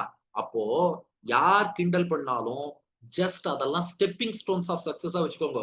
வந்து அஜித் குமார் ஒரு படத்துல டயலாக் சொல்றார். எல்லாரும் கல் எறிஞ்சுட்டே தான் இருப்பான். அந்த ஒவ்வொரு கல்லையும் தடுக்கிறேன்னு சொன்னா அதெல்லாம் ரொம்ப கஷ்டம். ஒன்னொன்னையும் திருப்பி அடிக்கிறதுனாலும் கஷ்டம். யார் யாரெல்லாம் கல் எறியறானோ எல்லாத்தையும் வாங்கிக்கோ. வாங்கி அதுல ஒரு கோட்டை கட்டி அது மேல ஏறி நீ பெரிய ஆள்னு உட்காந்தேன்னா கல் எறிஞ்சவன் அத்தனை பேரும் கழுத்து வலிக்க அண்ணாந்து உங்களை வேடிக்கை பார்த்துட்டு இருப்பான்னு. அதனால யார் உங்களை இதை வச்சு மார்க் பண்ணாலும் அதுக்காக don't get back down, because they will mark you more. Don't get back down, never ever get back down. Just என்ன நல்லா கிண்டல் பண்றானோ ஜம்முன்னு ஏன்னு எல்லாம் வாங்கி வச்சுக்கோங்க, கண்டுக்கவே கண்டுக்காதீங்க. நமக்கு தேவை வாழ்க்கையில பெரிய ஆளா வரணும். நாம ஸ்கூலுக்கும் காலேஜுக்கும் போறது எதுக்கு? பெருசா அச்சீவ் பண்ணணும். ஸ்பிரிச்சுவல் சைட்லயும் அச்சீவ் பண்ணுங்க, அகாடமிக்ஸ்லயும் அச்சீவ் பண்ணுங்க. நாளைக்கு நீங்க ஒருத்தரும் பெரிய யாரு நீங்க எல்லாம் பிரகலாதர்களாவும் ஆண்டாளாவும் வரப்போறேன். அப்படி நாளைக்கு எதிர்காலத்துல வந்து உட்காரும் போது பார்த்தா இந்த கிண்டல் பண்ணவன்லாம் எங்க இருப்பான்? அட்ரஸ் தெரியாம இருப்பான், உங்களை தேடி வந்துட்டு இருப்பான். இதுதான் ஃபுல் ஸ்டாப் வைக்கிறதுக்கான வழி. Don't answer with your words, answer with your actions, answer with your success. Your success will be the best answer for all these people. இந்த விஷயத்தை மறக்கவே மறந்துடாதீங்க. இது பாயிண்ட் நம்பர் 6. பாயிண்ட் நம்பர் 7 ஒரு சின்ன டிப்ஸ் சொல்றேன். இந்த கிண்டல் பண்றா இல்லையா, அவ எப்ப நிறைய பண்ணுவான்னா, நீங்க சோசியலா அவளோட மிங்கிள் ஆகலைன்னா பண்ணுவா. அதனால நம்ம சைடு நாம பண்ண வேண்டிய ஒரே கரெக்ஷன் என்னன்னா, அவளோடு நம்ம லிமிட்ஸுக்கு உட்பட்டு, அதுக்காக லிமிட்டை தாண்டி போகாதீங்கோ. நம்ம லிமிட்ஸுக்கு உட்பட்டு சோசியலா மிங்கிள் ஆகும்போது அதுல தப்பே கிடையாது. இப்போ நான் காலேஜ்ல படிக்கும் போது என்ன பண்ணுவேன்னா, இந்த பிரேக் விடுவா இன்டர்வெல்னு. அப்ப எல்லாரும் கேன்டீன் போவான். நான் கேன்டீன்ல சாப்பிட மாட்டேன், வெளியில சாப்பிட மாட்டேன். ஆனா நான் என்ன பண்ணுவேன்னா, அவனோட கேன்டீனுக்கு போவேன். அவன் ஒண்ணுமே சாப்பிடாம உட்கார்ந்திருந்தாலும் அவனோட கதை பேசிட்டு இருப்பேன். ஏதாவது வம்பு பேசுறது, காலேஜ்ல உட்கார்ந்தா பசங்கள்லாம் இந்த கிரிக்கெட் மேட்ச் பாத்தியா, அத பாத்தியா, இத பாத்தியாம்பான். நாமும் அவனோட உட்கார்ந்து பேசணும். Because we are also normal people. சில இடங்கள்ல என்ன ஆயிடுறதுன்னா, நாம அவளோட மிங்கிள் ஆகாம இருந்துட்டா, நம்ம ஏதோ வேற்று கிரகவாசின்னு அவன் நினைச்சுடுறான். அதனால இவன் தான் நம்ம கூட வரவே மாட்டான்ப்பா, he is an alien, he is from some other பிளானட்ன்னு நம்மள ஒதுக்கி வச்சிருவான். இப்படியெல்லாம் இல்ல. எல்லாருக்கும் தெரியும். நாமளும் எல்லாம் கிரிக்கெட் பார்த்துட்டு இருக்கோம். இப்ப பார்க்கும்போதே ஸ்கோர் பார்க்குறோம். என்னப்பா Akash Deep night watchman out ஆயிட்டார். நல்லா விளையாடினார். ஓகே சந்தோஷம். ஜெய்ஸ்வாலும் கில்லும் ஜாயின் பண்ணிருக்கா. அவ எப்படி டீமை நெக்ஸ்ட் கொண்டு போவா? எல்லா அப்டேஷன்ல எல்லாரும் இருந்து தானே இருக்கும். ஆகையினால எந்த சிச்சுவேஷன்லயுமே நாம வந்து இந்த நம்முடைய அந்த சோசியல் மிங்கிள் ஆறதுங்கிறத குறைச்சுக்கணும் தேவையில்லை. அதே சமயம் நம்ம லிமிட் இருக்கு. இப்ப நான் அவளோட கேன்டீன்ல போய் உட்காருவேன். அவன் சாப்பிடுற அந்த பஜ்ஜியோ சமோசாவோ நான் சாப்பிட மாட்டேன். ஆனாலும் நானும் போய் உட்கார்ந்து அவனோட பேசிட்டு இருப்பேன். சில சமயம் நான் ஆத்துல இருந்து ஏதாவது ட்ரை ஃப்ரூட்ஸோ பழங்களோ எடுத்துன்னு போவேன். நான் பழத்தை சாப்பிடுவேன். அவன் அங்க என்ன சாப்பிடுறானோ சாப்பிடுறான். அப்போ மிங்கிள் ஆகிறதுங்கிறத நாம குறைச்சுட வேண்டாம். மிங்கிள் ஆகிறத குறைச்சுட்டாதான் they will alienise you, they will treat you as an alien, வேற்று கிரகவாசின்னு முடிவு பண்ணிடுவான். அது மட்டும் இல்லாம பாத்துக்கணும். அண்ட் பாயிண்ட் நம்பர் 8 ஒன்னு புரிஞ்சுக்கோங்க. We should be proud of our tradition. அது ரொம்ப முக்கியம். இப்போ நமக்கே ஒரு இன்ஃபீரியாரிட்டி காம்ப்ளெக்ஸ் பேசிக்கா இருந்தாதான் இந்த ப்ராப்ளம் வரும். இப்போ இது வரைக்கும் 7 பாயிண்ட் சொன்னேன். இவனுக்காக மாறினா எல்லாமே மாத்தணும். உண்மையான நண்பன் பிளாக்மெயில் பண்ண மாட்டான். நீங்க உறுதியா எடுத்து சொல்லுங்கோ. ரொம்ப ஃபீல் பண்ணாதீங்கோ, கண்டுக்காம விட்டுருங்கோ. நீங்க ஆடா ஃபீல் ஆகும்னு நினைக்காதீங்கோ, அது ஐடென்டிட்டியாவே ஆயிடும். நீங்க பெருசா அச்சீவ் பண்ணுங்கோ. சோசியலா மிங்கிள் ஆகுங்கோ. 7 பாயிண்ட் சொன்னோம். ஆனா ஒரு கேள்வி கேட்கிறேன். பிரகலாதனுக்கு யாராவது இந்த 7 பாயிண்ட் சொல்லணுமா? எத்தனை பேர் வந்து பேசினாலும் பிரகலாதன் மாறுவானா? என்ன சொல்றேன்?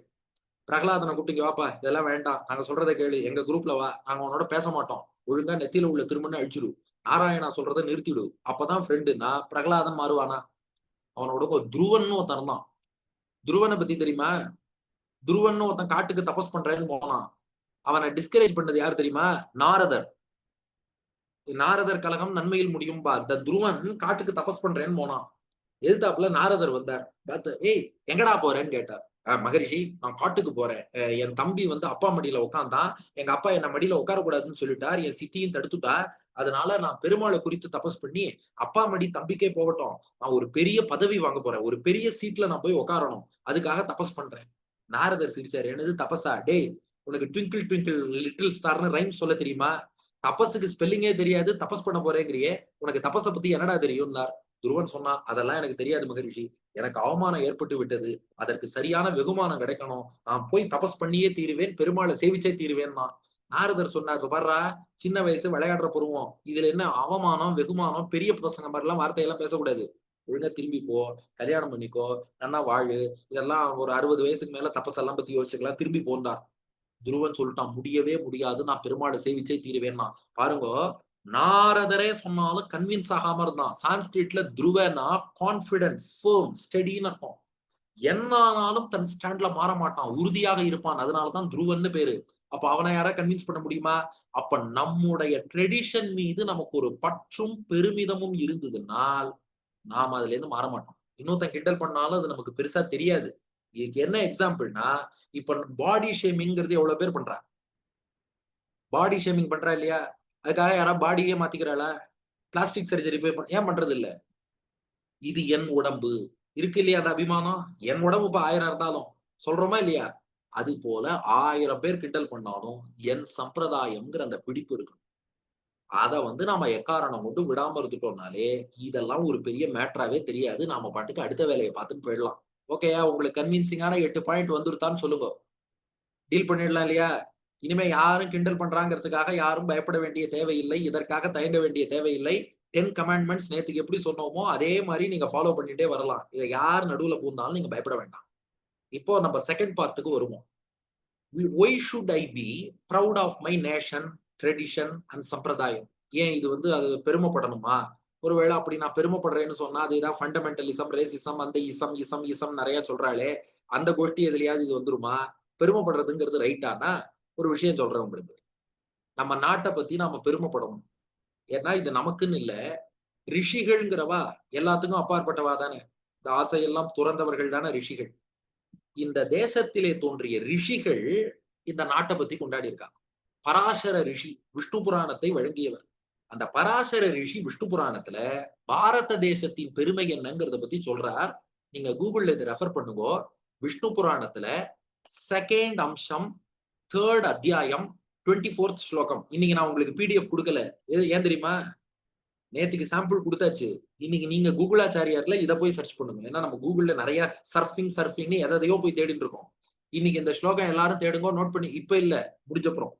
விஷ்ணு புராணத்துல 2ண்ட் அம்சம் 3rd அத்தியாயம் 24th ஸ்லோகம் 2, 3, 24 இன் விஷ்ணு புராணம். நாளைக்கு Q&A செஷன்ல சொல்லுங்க இந்த ஸ்லோகம் கிடைச்சுடுத்தான்னு. ஸ்லோகம் என்னன்னா, காயந்தி தேவாஹ கில கீதகானி தன்யாஸ்து தே பாரத பூமி பாகே ஸ்வர்காபவர்காஸ் பதமார்க்க பூதே பவந்தி பூய புருஷாக சுரத்வாத். வியாசரோட அப்பா பராசர முனிவர். ரிஷிகள் ஆசையெல்லாம் விட்டவா தானே. அந்த ரிஷி சொல்றார், எங்க பாரத தேசம் இருக்கே, இமயமலையில இருந்து கன்னியாகுமரி வரைக்கும் உள்ள இந்த தேசம் இருக்கே, அதுக்கு பாரதம்னு பேரு. தேவர்கள், செலஸ்டியல் பீயிங்ஸ், ஹெவன்ல இருக்காளே தேவாஸ், அந்த தேவர்கள் சொல்றாளாம், பாரத தேசத்துல பிறந்தவாள்லாம் எங்களை விட பாக்கியவான்கள். தேவலோகம் ஸ்வர்க்கத்துல இருக்க எங்களை விட பாரத தேசத்துல இருக்கவா தான் பாக்கியவான்கள். அங்கேதான் பக்தி, முக்தி அத்தனையும் நன்றாக கிடைக்கும். அந்த நாட்டுல பிறக்கிற பாக்கியம் எங்களுக்கு கிடைக்கலையேன்னு தேவர்கள் எங்குகிறார்கள்னு பராசர முனிவர் எழுதுறார். இந்த நம்முடைய பாரத தேசம்ங்கிறது அவ்வளவு ஒரு தெய்வீகமான தேசம். அதுல நாம பிறந்திருக்கோம்னா பெருமைப்படணும். இப்ப ஒரு சிலர் சொல்லலாம், இல்லையே நாங்க என்ஆர்ஐ ஃபாரின்ல செட்டில் ஆயிட்டோம்னாலும் என்ஆர்ஐலயும் இந்தியன் இருக்கு இல்லையா, நான் ரெசிடென்ட் இந்தியன். உங்க ரூட் இந்தியால தானே இருக்கு. நமக்கு பாரம்பரியம்ங்கிறது பாரத தேசம் தானே. அதை நினைச்சு எல்லாரும் பெருமைப்படணும். நம்ம நாடுங்கிறது தெய்வீகமான பூமி.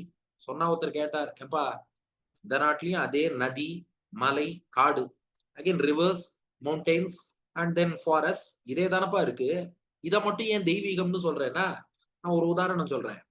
இப்போ பெரிய பக்தர்கள், ஆச்சாரிய புருஷர்கள், மகான்கள், கிரேட் செயின்ஸ், சாதுஸ் அவளெல்லாம் பாக்குறோம் இல்லையா. அவளுக்கும் நம்மள மாதிரி 2 கண்ணு, 2 காது, ஒரு வாய், 2 கை, 2 கால் தானே இருக்கு. ஆனா அவளை பார்த்தாலே எல்லாரும் விழுந்து நமஸ்காரம் பண்றா. We prostrate in front of them. நம்மள மாதிரி ஆளை பார்த்தா யாரும் நமஸ்காரம் பண்ண மாட்டா. என்ன காரணம்? நமக்கும் 2 காது இருக்கு, 2 கண்ணு இருக்கு, ஒரு வாய் இருக்கு, 2 கை இருக்கு, 2 கால் இருக்கு. ஆனா இத்தோடு சேர்த்து அந்த டிவைன் சோல்ஸ் இருக்காளே, அவ கிட்ட டிவினிட்டி இருக்கு, பாசிட்டிவ் வைப்ரேஷன் இருக்கு. அந்த டிவைன் வைப்ரேஷன் எமனேட் ஆவதாலதான் நம்ம எரியாம விழுந்து நமஸ்காரம் பண்றோம். அப்போ மத்தவர்கள்ட்ட இல்லாத டிவினிட்டி, கை கால் எல்லாம் இருந்தாலும் அதுல இல்லாத டிவினிட்டி அவள்கிட்ட இருக்கு. அது போலதான் எல்லா நாட்டிலையும் நதி, மலை, காடு இருந்தாலும் அதுல இல்லாத டிவினிட்டி, தெய்வீக தன்மைங்கிறது நம்ம நாட்டுல இருக்கு. எல்லா நதியும் கங்கையாக முடியுமா? எல்லா நதியும் காவிரியாக முடியுமா? கங்கைக்கும் காவிரிக்கும் அந்த பெருமை இருக்கும் இல்லையோ. அது போல எல்லா மலையும் திருவேங்கட மலையாக ஆக முடியுமா? எல்லார் மலையும் அழகர் மலையா ஆயிட முடியுமா? அப்ப அதுக்கு அந்த டிவினிட்டி இருக்கு இல்லையா. எல்லா காடும் நைமிசாரண்யமா ஆயிட முடியுமா? அப்ப தண்டகாரண்யமா ஆயிட முடியுமா?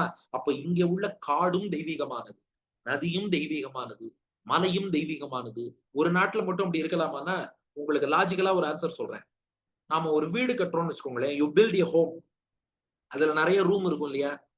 என்னென்ன ரூம்ஸ் எல்லாம் இருக்கும்? முதல்ல உள்ள வந்தா ஒரு என்ட்ரன்ஸ் ரூம், ஒரு வெராண்டா ஒண்ணு இருக்கும். ஒரு வெயிட்டிங் ரூம்னு சொல்றோம். அதுக்கப்புறம் உள்ள போனா ஒரு ஹால் இருக்கும். அதுக்கப்புறம் ஒரு கிச்சன் இருக்கும். அதுக்கப்புறம் டைனிங் ரூம் இருக்கும். பெட்ரூம் இருக்கும். பூஜா ரூம் இருக்கும். பாத்ரூம், டாய்லெட் இருக்கும்.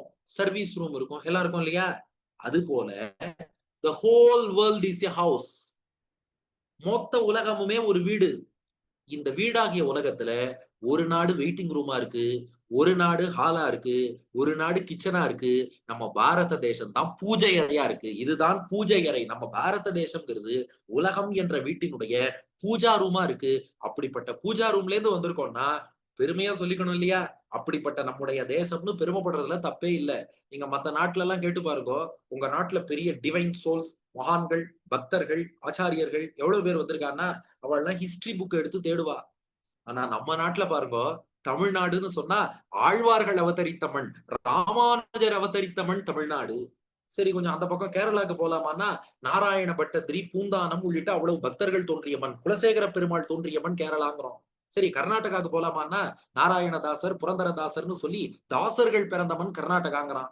சரிப்பா, ஆந்திரா தெலுங்கானா பக்கம் போலாமான்னா அன்னமாச்சாரியார் பிறந்த மண், பத்ராச்சல ராமதாசர் பிறந்த மண்ணுங்கிறான். சரி, இந்த ஒரிசா பெங்கால் பக்கம் போலாமான்னா சைத்தன்ய மகாபிரபுவோட பூமிங்கிறான். சரி, மகாராஷ்டிரா பக்கம் போறோம்னோ பண்டரிபுரம் பாண்டுரங்க பக்தர்கள், நாமதேவர், துகாராம், ஜனாபாய் எவ்வளவு பேர் வாழ்ந்திருக்கிறார்கள் அந்த மண்ணுங்கிறான். அப்படியாப்பா? சரி, குஜராத் பக்கம் போலாம்னா நரசிம்ம மேத்தாங்கிறான். சரி, ராஜஸ்தான், உத்தரப்பிரதேஷ் அந்த பக்கம் போலாமான்னா மீராபாய், துளசிதாசர் இப்படிப்பட்ட பக்தர்கள்ங்கிறான். நீங்க எங்க போய் தேடினாலும் நம்ம நாட்டுல மட்டும் அவ்வளவு பக்தர்கள் தோன்றி இருக்கிறார்கள். இந்த சாயில் டெஸ்டிங்னு நிறைய பண்ணுவாளாம். இந்த டோபாலஜி, ஜியோகிராபி வாழலாம் என்ன பண்றா, சாயில் எல்லாம் எடுத்து டெஸ்ட் பண்றா. ஒரு ஊர் சாயில பார்த்துட்டு இங்கே கேரட் நன்றாக முளைக்கும், இங்கே அரிசி நன்றாக விளையும், இங்கே கோதுமை விளையும். பாரத தேசத்துல மகான்கள் விளையும் பூமி, இது பக்தர்கள் விளையும் பூமி, இது ஞானிகள் விளையும் பூமி. அதனாலதான் வாழையடி வாழையா அவ்வளவு பேர் இந்த நாட்டுல வந்துட்டு இருக்கா. அந்த நல்ல விஷயத்துல பெருமை கொள்றதுல தப்பே கிடையாது. ஆனா நம்ம ஸ்கூல்ல ஹிஸ்டரின்னு படிக்கிறோம் பாருங்க. ஹிஸ்டரி புக்ஸ்ல என்ன பண்ணிட்டா, இந்த நாட்டை யாரெல்லாம் இன்வேட் பண்ணின்னு வந்தா, யாரெல்லாம் இந்த நாட்டுல இருந்து லூட் பண்ணிட்டு போறதுக்காக கொள்ளையடிக்க வந்தா, இவா ஹிஸ்டரியை உங்களுக்கு நல்லா சொல்லிடுவா. ஆனா இந்த நாட்டுக்கு பெருமை சேர்க்க யார் வந்தாலோ அவ ஹிஸ்டரி உங்களுக்கு சொல்ல மாட்டா. அதனால எதுக்காக அப்படி சொல்லாம விட்டான்னா, நீங்க பெருமை பற்றக்கூடாதுங்கிறதுக்காக தான் சொல்லாம விட்டுருக்கான். அதை எண்ணி இவனுக்கு எங்கேயாவது அந்த தேசப்பற்று வந்துட்டுனா என்ன பண்றது? விட்டுறாதீங்க. நாம கத்துப்போம். கத்துண்டு அதற்காக நிச்சயமாக பெருமை கொள்வோம். பாரதியார் சொன்னார், பாரத பூமி பழம்பெரும் பூமி, நீர் அதன் புதல்வர் இந்நினைவகற்றாதீர். பாரத நாடு பார்க்கலாம் திலகம், நீர் அதன் புதல்வர் இந்நினைவகற்றாதீர். அதனால இந்த நாட்டுல பிறந்திருக்கோம் நன்னா பெருமைப்பட்டுக்கலாம். ஒண்ணு. 2, நம்முடைய சனாதன தர்மம், நம்ம வேத நெறியை பின்பற்றுகிறோம் அல்லவா? நம்ம சனாதன தர்மத்தை பின்பற்றுவோருங்கிறதுல பெருமை கொள்வதில் தப்பே கிடையாது. எது தெரியுமா தப்பு? எனக்கு எவ்வளவு வீடு இருக்கு தெரியுமா? எனக்கு 4 பங்களா இருக்கு தெரியுமா? எனக்கு 10 கார் இருக்கு தெரியுமா? நான் இவ்வளவு கோட் சூட் போடுவேன் தெரியுமா? இதெல்லாம் நினைச்சு பெருமைப்பட்டாதான் அது தப்பு. நான் ரிஷிகள் கொடுத்த தர்மத்தை பின்பற்றுபவன் தெரியுமான்னு சொல்றதுல யாருமே தப்புன்னு சொல்லவே மாட்டா. அதுவும் நம்முடைய சனாதன தர்மம் இருக்கே, இதற்கு அடிப்படையான வேதங்களை எல்லாம் ரிஷிகள் தங்களுடைய தெய்வீக கண்ணால கண்டு கொடுத்திருக்கா. இப்போ நமக்கு பெருமாளோ, வைகுண்டமோ, மறுபிறவியோ, ஜீவாத்மா, பரமாத்மா இதெல்லாம் கண்ணுக்கு தெரியலையேன்னு நினைக்காதீங்க. உங்களுக்கு ஒரு சின்ன எக்ஸாம்பிள் சொல்றேன். ரிஷிகளுடைய தெய்வீக கண்ணுக்கு அதெல்லாம் தெரிஞ்சதுனால அவ கண்டு சொல்லியிருக்கா. நம்ம ஆழ்வார் ஆச்சாரியர்களுடைய டிவைன் ஐஸுக்கு தெரிஞ்சதா அவ கண்ணுக்கு பார்த்துதான் சொல்லியிருக்கா. நம்ம கண்ணுக்கு தெரியலையே. நம்ம ப்ராப்ளமே என்னன்னா, இப்ப கண்ணுக்கு தெரிஞ்சா நிறைய பேர் நம்பிடுவா. நான் என்ன சொல்றேன், எங்களால பார்க்கவே முடியல, நீங்க புதுசு புதுசா சொல்றீங்களேங்கிறா. இப்ப நான் உங்கள்ட்ட ஒரு கொஸ்டின் கேட்கிறேன். இந்த கோவிட் வைரஸ் யாராவது பார்த்திருக்கீங்களா? கோவிட் வைரஸ் ஒரு 2 வருஷம் உலகத்தையே ஆட்டி வச்சது இல்லையா? வாஸ்கோட காமாங்கிறது போய் மாஸ்கோட வாமான்ட்டான். எல்லாரும் எப்ப பார்த்தாலும் மாஸ்க் போட்டுட்டு, அதுலயும் இந்த மாஸ்க் போட்டு போட்டு நிறைய பேருக்கு என்ன ஆயிடுச்சுன்னா, இந்த காதே முன்பக்கம் திரும்பிடுது. கோவிட் முடிஞ்சதுக்கு அப்புறம் மாஸ்க் ரிவர்ஸ் போட்டுட்டு இப்படி காத அதுக்கப்புறம் நிறைய பேர் நேராக்கிண்டா. மாஸ்க் போட்டோமா இல்லையா? கரெக்ட்டா? அது என்ன பண்ணிருக்கா, இந்த சைனாக்காரன சப்ப மூக்கன், சப்ப மூக்கன்னு எல்லாரும் கிண்டல் பண்ணிட்டான். அதனால சைனாக்காரன் கோவம் வந்து கொரோனாவ பரப்பி மாஸ்க் போட வச்சு எல்லாரையும் சப்ப மூக்கன் ஆக்கிட்டான். இப்ப அந்த கோவிட் வைரஸ யார் கண்ணால பார்த்தா? எதுக்கு மாஸ்க் போடணும்?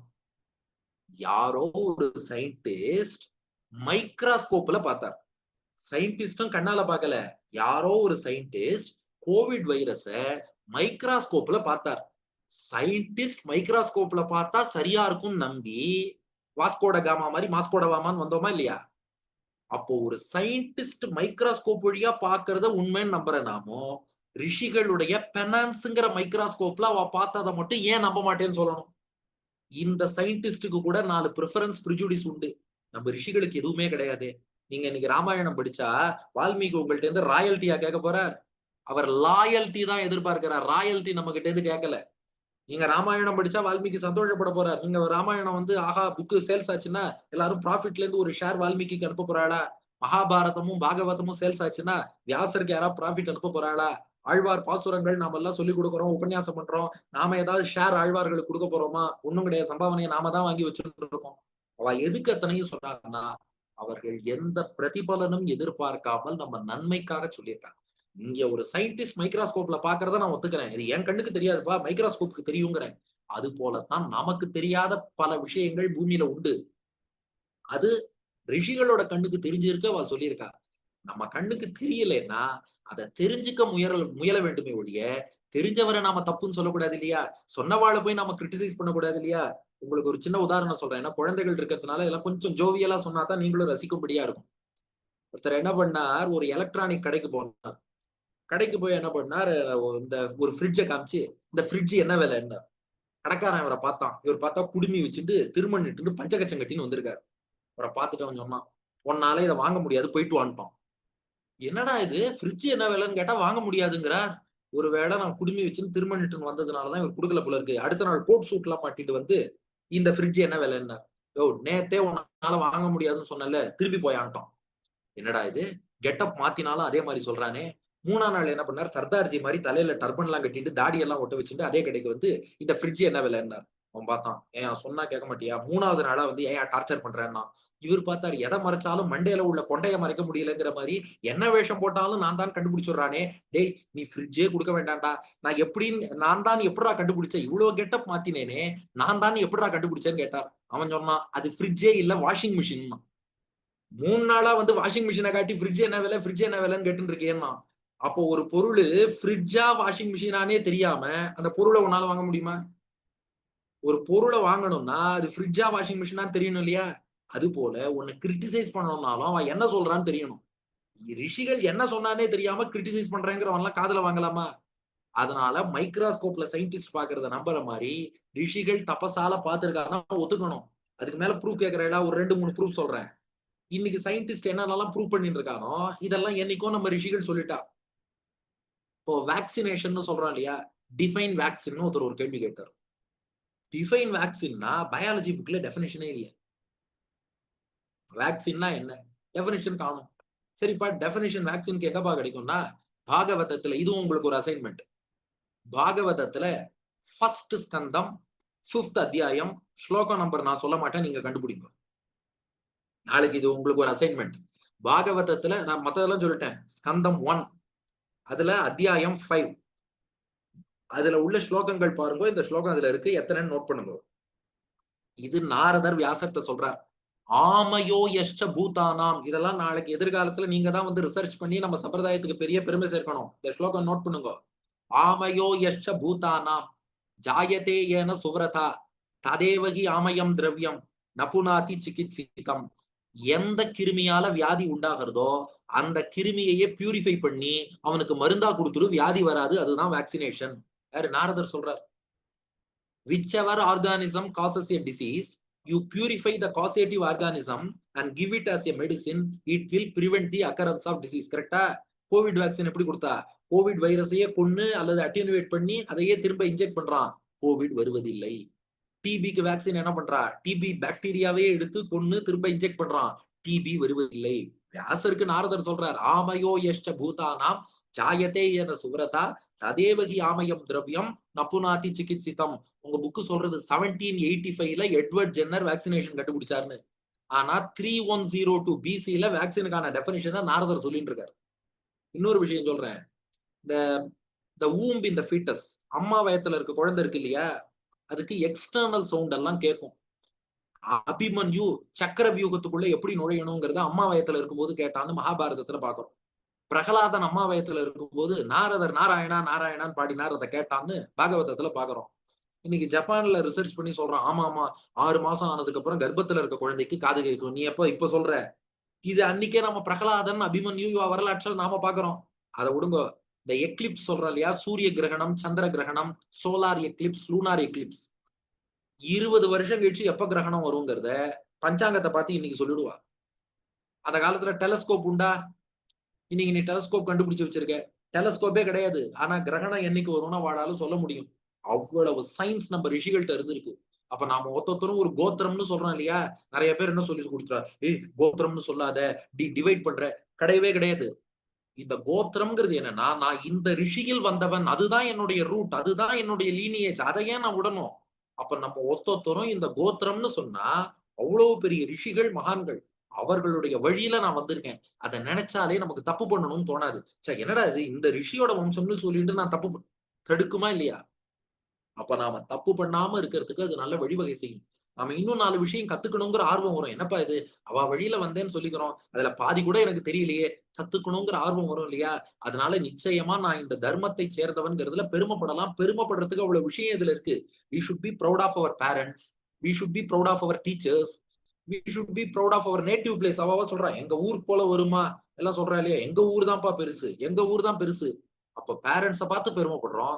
டீச்சர பார்த்து பெருமைப்படுறோம். ஊர பார்த்து பெருமைப்படுறோம். அப்ப என் தர்மத்த பார்த்து பெருமைப்பட்டா மட்டும் என்ன தப்பு? இன்னொருத்தர மட்டம் தட்டினா தான் தப்பு. அடுத்தவன பார்த்து உன்னுது தப்புன்னு சொன்னா அது தப்பு. என்னது சரின்னு சொல்றதுல எந்த தப்பும் கிடையாது. அதுலயும் நம்ம ஸ்ரீ வைஷ்ணவ சம்பிரதாயம், எம்பெருமானார் சம்பிரதாயம், ராமானுஜ சம்பிரதாயத்துல வாக்கப்படுறதுக்கு ரொம்ப குடுத்து வச்சிருக்கணும். அவ்வளவு எளிதில் அமையவே அமையாது. ராமானுஜ சம்பிரதாயத்துல வாக்கப்பட்டிருக்கோம்னா, நாம ரொம்ப ரொம்ப ரொம்ப ரொம்ப பாக்கியம் பண்ணவான்னு அர்த்தம். நமக்கெல்லாம் நம்மாழ்வார் குலதெய்வம். நம்ம தைரியமா பெருமையா சொல்லிக்கணும். நமக்கு யார் குலதெய்வம்னா, நம்மாழ்வாரை குலதெய்வமாக கொண்ட சம்பிரதாயம். ஆண்டாள் நாச்சியார் பாசுரம் பாடி வளர்த்து கொடுத்த சம்பிரதாயம். நம்ம ஆண்டாளுடைய குழந்தைகள். சொல்லிக்கலாம் இல்லையா? எல்லாருக்கும் கிடைக்குமா அந்த பாக்கியம்? நான் ஆண்டாளுடைய குழந்தை. ஒத்தொத்தரும் சொல்லலாம். நம்ம எல்லாரும் ஆண்டாளுடைய குழந்தைகள். நாதமுனி ஆளவந்தாருடைய வழியில் வந்தவர்கள். திருமங்கை ஆழ்வார்னு கையில வேல் வச்சுட்டு குதிரையில பயணிப்பாரே, அந்த திருமங்கை ஆழ்வார் எங்களுக்கெல்லாம் முன்னோர். நாங்க ராமானுஜர் வழியில் வந்தவர்கள். அடியேன் ராமானுஜதாசன். இந்த ஐடென்டிட்டிக்கு மேல உலகத்துல வேற என்ன வேணும்?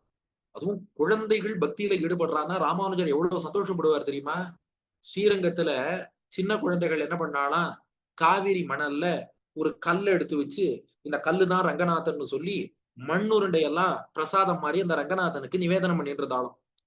கண்ணும் கண்ணீருமா அந்த காட்சிய பார்த்தாராம் ராமானுஜர். ஆஹா! சின்ன குழந்தைகள் ஒரு கல்ல எடுத்து ரங்கநாதன்னு சொல்லி, மண்ணுருண்டைய பிரசாதமாக நிவேதனம் பண்ணி, ஆஃபர் பண்ணி, மண்ணுருண்டை ஆஃபர் பண்ணிட்டு இருக்கா. எவ்வளவு அழகா பண்றா. கண்ணீர் விட்டு ரசிச்சாராம் ராமானுஜர். அந்த குழந்தைகள் என்ன பண்ணிருக்கா, ஒரு பையனுக்கு ராமானுஜர் மாரியே வேஷம் போட்டிருக்கா. முதல் பிரசாதம் ராமானுஜர்க்காம். "அருளப்பாடி எம்பெருமானார்" அப்படின்னு கூப்பிட்டா. யார கூப்பிட்டா? அந்த டூப்ளிகேட் வேஷம் போட்ட ராமானுஜர. ஆனா உண்மையான ராமானுஜர் பார்த்தார். நாயிந்தேன் நாயிந்தேன்னு வந்தார். கையில பிக்ஷ பாத்திரத்தோட வந்திருக்கார். பாத்திரத்தை நீட்டினார். யாம் பெரு சம்மானம் மகா பிரசாதம்னு மண்ணுருண்டைய வாங்கிட்டார். ராமானுஜருடைய சிஷ்யாள்லாம் கேட்டாலாம், என்ன சுவாமி இது மண்ணுருண்டை? ஏய் மண்ணுருண்டைன்னு சொல்லாதப்பா. அது பெருமாளுக்கு அமுது செய்யப்பட்ட பிரசாதம்னார் ராமானுஜர். அவ சொன்னா அது பெருமாளே கிடையாது.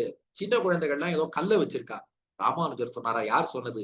சின்ன குழந்தைகள் பிஞ்சு மனசுல பக்தியோடு இந்த கல்லுல பெருமாள் இருக்காருன்னு நம்பி சேவிச்சிருக்காருன்னா, அதுல பெருமாள் வருவார். தமருகந்தது எவ்வுருவம் அவ்வுருவம் தானே. ஏ யதாமாம் பிரபத்யந்தே தான் ததைவ பஜாமியகம்னு சொல்லி அந்த குழந்தைகளின் பக்திக்கு அவ்வளவு முக்கியத்துவம் கொடுத்து அவ கொடுத்த மண்ண பிரசாதம்னு வாங்கிட்டு போனவர் ராமானுஜர். அவர் வழியில வந்த ராமானுஜதாசன் நான் சொல்றதுல எவ்வளவு பெருமைப்படணும். அப்ப நம்ம ஒருத்தர் சொல்றோம் இல்லையா, நம்ம அப்பாவுக்கு ஒண்ணுன்னா பெருமையா சொல்லிப்போம். நம்ம அம்மாவை பத்தி பெருமையா சொல்லிக்கிறோம். அண்ணா தம்பியை பத்தி பெருமையா சொல்றோம். நன்னா ஞாபகம் வச்சுக்கோங்க. நம்முடைய சம்பிரதாயத்தையும் நம்ம அம்மா அப்பா போலதான் கருதணும். அங்க வந்து நம்ம கம்பேர் இன்னொருத்தரோட அப்பா அம்மாவையும் நம்ம அப்பா அம்மாவையும் மறந்து கூட நம்ம கம்பேர் பண்ண மாட்டோம். உனக்கு உங்க அம்மா அப்பா வசதிப்பா, எனக்கு என் பேரண்ட்ஸ் வசதி. வித்தவுட் ஹெசிடேஷன் சொல்றோம் இல்லையா? அது போலத்தான் என்னுடைய ராமானுஜ நெறி, எம்பெருமானார் தர்சனம், ஸ்ரீ வைஷ்ணவ சம்பிரதாயம் இந்த சம்பிரதாயத்துல வந்திருக்கேன்னா, எனக்கு நம்ம சம்பிரதாயம் வசத்தின்னு சொல்றதுல தப்பு கிடையாது. எப்படி என் பெற்றோர்கள் சிறந்தவர்கள்னு சொல்வதில் தப்பில்லையோ, என் ஊரும் நாடும் அதைக் கண்டு நான் பெருமை கொள்வதில் எப்படி தப்பில்லையோ, நாம் பேசக்கூடிய மொழி, ஆகா இவ்வளவு இலக்கண இலக்கியம் உள்ள தமிழ் பேசக்கூடிய பாக்கியம் கிடைச்சிருக்கு. பெருமைப்படுறோமா இல்லையா? அது போல ராமானுஜ சம்பிரதாயத்தை பின்பற்றுகிறோம் என்பதிலும் நமக்கு பெருமை இருப்பது எதை போல? அதுக்குதான் முன்னாடியே ஒரு உதாரணம் சொன்னேன். ஜனகன் சீதை என் மகள்னு சொன்னதுல எப்படி தப்பு இல்லையோ, பெரியாழ்வார் ஆண்டாள் என் மகள்னு சொன்னதுல எப்படி தப்பு இல்லையோ, அது போல ராமானுஜ சம்பிரதாயம் என் சம்பிரதாயம்னு ஒருத்தரும் சொல்லிக்கிறதுல தப்பே கிடையாது. ஏன்னா அந்த பற்று இருந்தாதான் நாளைக்கு இந்த சம்பிரதாயத்துக்கு ஏதாவது கைங்கரியம் பண்ணணுங்கிற அந்த ஒரு விருப்பம் உங்களுக்கு ஏற்படும். இப்போ உங்களுக்கு 2, 3 கோடிட்டு காமிச்சேன் இல்லையா? வேக்சினேஷன் பத்தி சொல்லியிருக்கார். கிரகணம் பத்தி இருக்கு. இப்ப நீங்க எதிர்காலத்துல எவ்வளவோ டாக்டர்ஸ் வரப்போறேள், இன்ஜினியர்ஸ் வரப்போறேள், ஆடிட்டர்ஸ் வரப்போறேள். நீங்க இந்த சம்பிரதாயத்தையும் கத்துண்டு அகாடமிக்ஸ்லயும் நன்னா வந்தா, இந்த சைடுல நீங்க எவ்வளவு ரிசர்ச் பண்ணலாம்னு நினைச்சு பாருங்க. இப்ப நான் உங்களுக்கு பிஹெச்டிக்கெல்லாம் டாபிக் சொல்லி குடுத்துட்டேன். அதனால எல்லாரும் ஃபியூச்சர்ல நம்ம ஸ்ட்ரிக்ட் டீடைல்ஸ்ல இந்த ஒர்க் ஷாப் அட்டெண்ட் பண்ண எல்லாரும் ஃபியூச்சர்ல ஒரு பிஹெச்டி அவசியம் பண்ணலாம். நம்முடைய சம்பிரதாய விஷயங்கள ஒரு பக்கம் வச்சுக்கோங்க. இன்றைய சயின்டிபிக் இம்ப்ரூவ்மெண்ட்ஸ் என்னங்கிறத வச்சுக்கோங்க. இன்னொன்னு உங்களுக்கு ஒரு அடிஷனல் இன்ஃபர்மேஷன் என்னுடைய யூடியூப் சேனல் டாக்டர் வெங்கடேஷ் உபன்யாசம்ஸ்ல CERN அங்க போய் ஒரு வீடியோ போட்டுருங்க. அது கண்டிப்பா பாருங்க. இங்கிலீஷ்ல தான் பேசியிருக்கேன். அங்க ஒரு சயின்டிஸ்டோட ஒரு interaction with a CERN scientist, central European nuclear research centre, Geneva சுவிட்சர்லாந்துல இருக்கு. அங்க போய் நம்ம உபனிஷத் கருத்துகளும் அங்க அவ பண்ண நியூக்ளியர் ரிசர்ச் கருத்துகளும் எப்படி ஒத்து போயிருக்கு. இது கண்டிப்பா அந்த வீடியோ பாருங்க. லிங்க் வேணாலும் பின்னாடி அனுப்புறேன். இன்டராக்ஷன் வித் எ CERN சயின்டிஸ்ட்னு அது கண்டிப்பா பாருங்க. அந்த லிங்க் கண்டிப்பா உங்களுக்கு அது ரொம்ப யூஸ்ஃபுல்லா இருக்கும். அது எதுக்குன்னா, என்ன பத்தி சொல்லிக்கிறதுக்கு இல்ல. இதோ பாரு இவரு சுவிட்சர்லாந்து போயிட்டு வந்தார், இவரு ஜெனீவா போயிட்டு வந்தார் அதுக்காக இல்ல. இது போல நீங்க ஒருத்தரும் உங்க சைட்ல இருந்து ஏதாவது ஒண்ணு திங்க் பண்ணுங்கோ. நம்ம சம்பிரதாயத்துக்கு நீங்க எல்லாம் நெறைய கான்ட்ரிபியூட் பண்ணலாம். உங்கள்ட்ட இருக்க அதுவும் முன் ஜெனரேஷன விட அடுத்த ஜெனரேஷனுக்கு நெறைய திங்கிங் கெப்பாசிட்டி இருக்கு. முன் தலைமுறைலாம் எப்படி தெரியுமா? பாட்டி ஒண்ணு சொல்றான்னா, எங்க பாட்டி செஞ்சா நானும் செய்றேன்னு செஞ்சுருவா. இன்றைய குழந்தைகள்லாம் ஸ்மார்ட் பாட்டி செஞ்சா நான் செய்யணுமா? Grandma will do 1000 things. I question எனக்கு ஆன்சர் சொல்லு செய்யறேன். அப்படின்னு தானே நம்ம கேட்கிறோம். அப்போ அந்த ஸ்மார்ட்னஸும் இன்டெலெக்டும் இருக்கு இல்லையா? அத சம்பிரதாயத்துக்காக நாம நன்னாவே யுட்டிலைஸ் பண்ணலாம். நன்னா பெருமைப்படலாம். இது பாயிண்ட் நம்பர் 2. மணி 6:55. இப்ப பாயிண்ட் நம்பர் 3. இதுதான்ப்பா million dollar question. How to strike a balance? சரி, இத நான் பெருமைப்படுறேன். சம்பிரதாயம் எல்லாம் ஓகே தான். இந்த பியர் பிரஷர் இல்லாம இனிமே சமாளிச்சுடலாம். அது ஒரு பிளட் பிரஷர சமாளிக்கிற மாரி இனிமே பியர் பிரஷரையும் சமாளிச்சுடலாம். அதுவும் பெரிய விஷயம் இல்ல. எல்லாருக்கும் பிரஷர் உண்டு. வயசானா பிளட் பிரஷர், சின்ன வயசுல பியர் பிரஷர் அவ்வளவுதான். ஆனா, இப்ப 3வது ப்ராப்ளம் என்னன்னா, இத ஒரு பேலன்ஸ் பண்ணணும் இல்லையா? நான் ஒரு ஸ்பிரிச்சுவல் பெர்சனாவும் இங்க வீட்ல வாழ வேண்டியிருக்கு. அங்க போனா ஒரு மெட்டீரியல் லைஃப். ஆஃப் கோர்ஸ் எல்லாருக்கும் அந்த லௌகிக வாழ்க்கைங்கிறது நம்ம வாழ்ந்து தான் ஆகணும். எல்லாரும் சம்பாதிக்கணும், சாப்பிடணும். அது அடுத்தடுத்து தேவை இருக்கு இல்லையா? இந்த 2யும் எப்படி பேலன்ஸ் பண்றதுன்னா, உங்களுக்கு முதல்ல ஒரு இன்ட்ரஸ்டிங் ஃபார்முலா சொல்லிட்டு விஷயத்த சொல்றேன். Life is a T20. T20 match பாக்குற இல்லையா இல்லையா எல்லாரும்? 2020 மேட்ச். லைஃபே ஒரு T20 மேட்ச் தான். T20 மேட்ச்ல எவ்வளவு பால்? 120 பால்ஸ். ஒரு ஃபுல் ஹியூமன் லைஃப்ல 120 இயர்ஸ் நீங்க எல்லாரும் 2 சட்டிப்து பூர்த்தி 120 வருஷம் அதுதான் பூர்த்தியான ஆயுள். ராமானுஜர் வாழ்ந்தார். அது போல நீங்க எல்லாருமே வாழணும்னு பெருமாள்கிட்ட பிரார்த்திச்சுக்கிறேன். 120 இயர்ஸ் அதுதான் பூர்த்தியான ஆயுள். T20 மேட்ச்ல 120 பால்ஸ் மாதிரி தான் லைஃப்ங்கிற T20ல 120 இயர்ஸ். இத 4 பார்ட்ஸா பிரிச்சுக்கோங்க. 30, 30, 30, 30. இந்த T20 மேட்ச் இருக்கே ஃபர்ஸ்ட் 30 பால் இந்த பவர் பிளே வருது பாருங்க.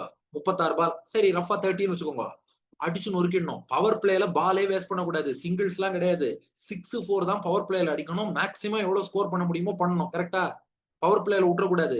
ஏன்னா அப்பதான் ஃபீல்டிங் ரெஸ்ட்ரிக்ஷன் அதெல்லாம் இருக்கும். நன்னா ஸ்கோர் பண்ணணும். அது போல உங்க வாழ்க்கையில முதல் 30 வருஷம் இருக்கு பாருங்க.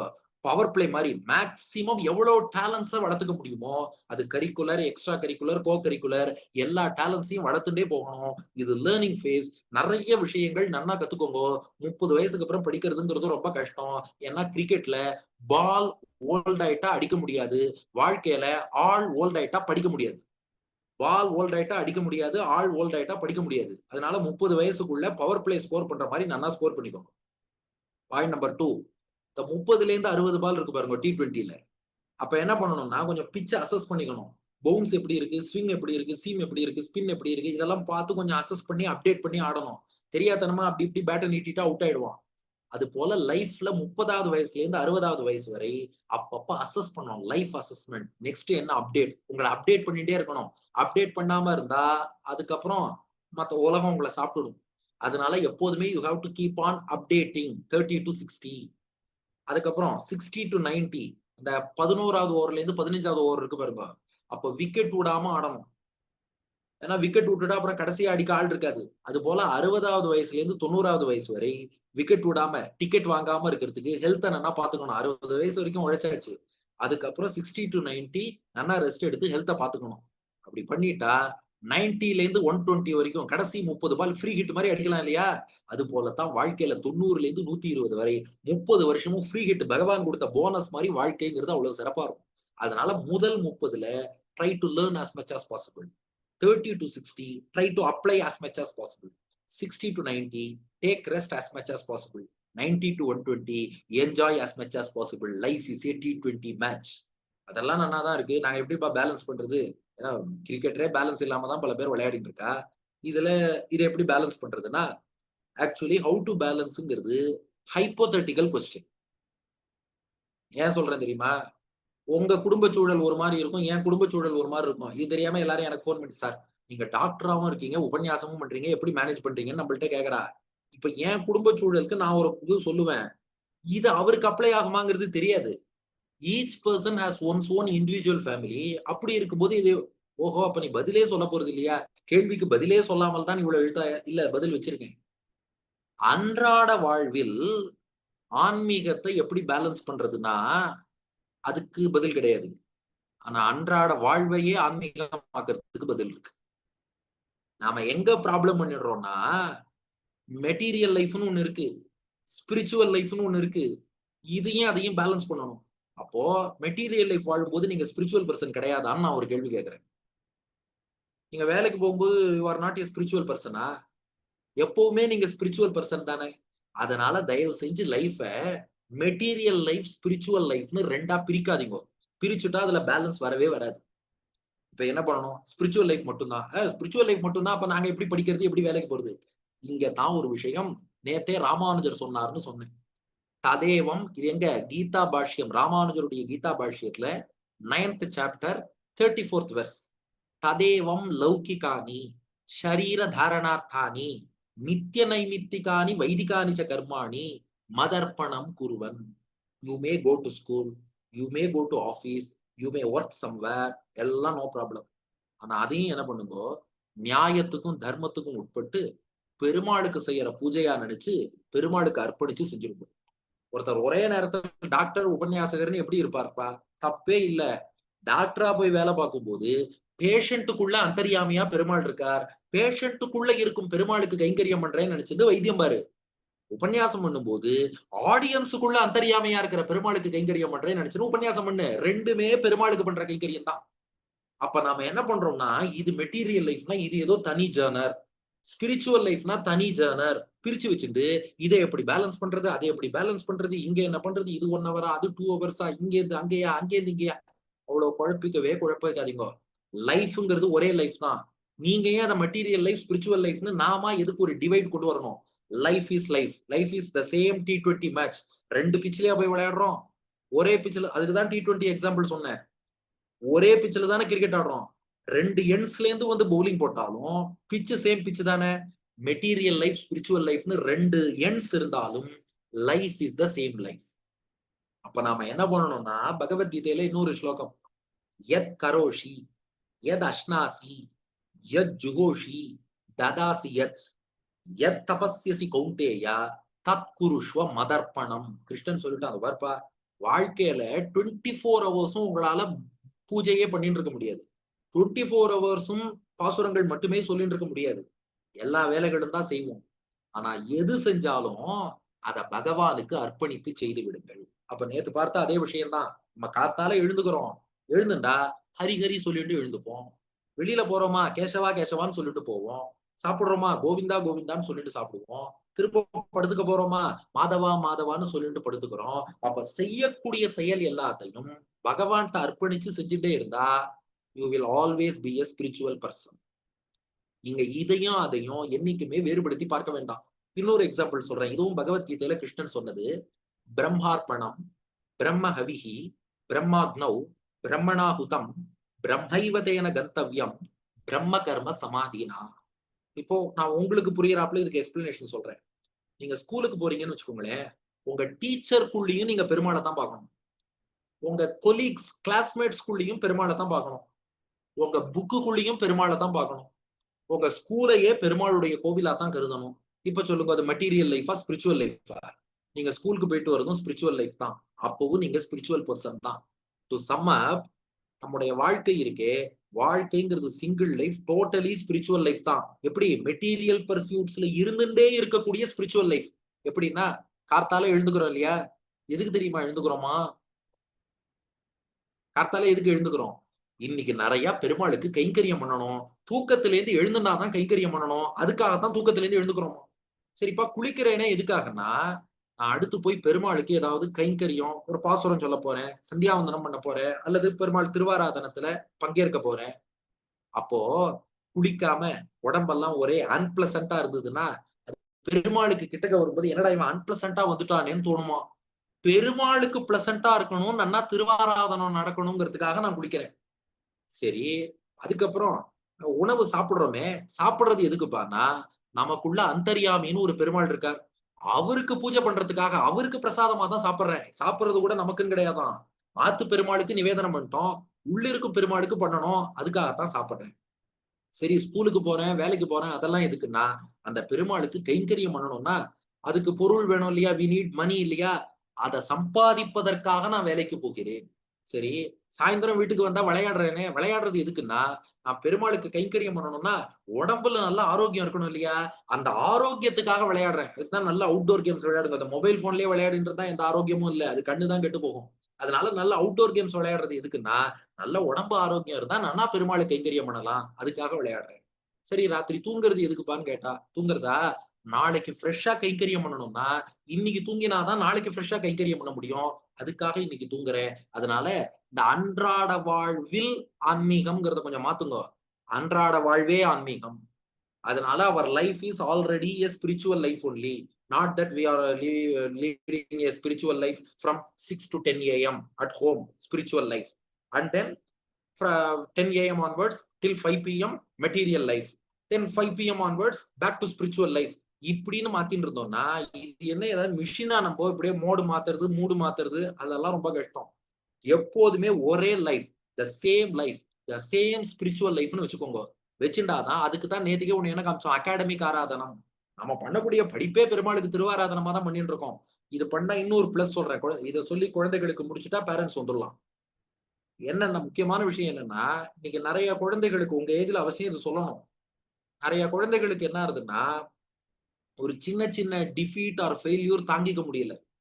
ஒரு சின்ன எக்ஸாம்ல ஃபெயில் ஆயிட்டா, அச்சச்சோ! எக்ஸாம் போச்சே, லைஃப் போச்சேன்னுலாம் பயப்படுறா. இது எல்லாத்தையும் பகவானுக்குன்னு அர்ப்பணிச்சு பண்ணுங்கோ. இது பெருமாளுக்கு செய்யற திருவாராதனம். நான் நன்னா படிச்சுட்டேன். நன்னா எழுதிட்டேன். ரிசல்ட் பகவான் கையிலன்னு விட்டுடுங்கோ. அதுக்காக உங்கள நன்னா படிக்க வேண்டாம்னு சொல்லல. நானே தான் அவ்ளோ மோட்டிவேட் பண்ணேன். அகாடமிக்ஸ்ல நெறைய சாதிக்கணும்னு. ஒருவேளை ஏதோ ஒரு ஃபெயில்யூர்ன்னு வச்சுப்போமே ஒரு பேச்சுக்கு. லைஃப் எல்லாம் முடிஞ்சு போச்சுன்னு அர்த்தம் இல்ல. பிரேயர்ன்னு ஒரு விஷயம் இருக்கு. பகவான்ட்ட பிரார்த்தனை பண்ணுங்க. நான் ஸ்கூல்ல மார்ச் எக்ஸாம்ல ஃபெயில் ஆனா திரும்ப ஆகஸ்ட், செப்டம்பர்ல எக்ஸாம் எழுதி அட்டெம்ப்ட் அடிச்சு பாஸ் பண்ணிட்டு போயிட்டே இருப்பான். இந்த சின்ன சின்ன விஷயத்துக்கெல்லாம் ஏதோ இந்த ராங் டெசிஷன் எடுப்பது, இந்த மாரி விஷயங்கள்லாம் வேண்டவே வேண்டாம். நல்லா தைரியமா இருங்கோ. இப்ப இந்த எக்ஸாம் இல்லன்னா அடுத்த எக்ஸாம். லைஃப்லயே ஒரு ஆப்பர்ச்சுனிட்டி ஒரு காலேஜ் கிடைக்கலன்னா அடுத்த காலேஜ் கிடைக்க போறது. இந்த கோர்ஸ் கிடைக்கலன்னா வேற ஒரு கோர்ஸ் கிடைக்க போறது. அவ ஒரு கோர்ஸ் எதிர்பார்த்திருப்பா. எதிர்பாராத வேற ஒரு கோர்ஸ்ல படிச்சிருப்பா. இது நமக்கு தேறுமான்னு யோசிச்சிருப்பா. கடைசியில அதுல அவர் பெரிய ஆளா வருவா. லைஃப்ல எதிர்காலத்துல என்ன நடக்க போறதுன்னு யாருக்கும் தெரியாது. அதனால பகவான்ட்ட அர்ப்பணம் பண்ணுங்க. நாம படிக்கிறது பெருமாளுக்கு திருவாராதனம். எக்ஸாம் எழுதுறது பெருமாளுக்கு செய்யற பூஜை. அந்த எண்ணத்தோட எழுதுங்க.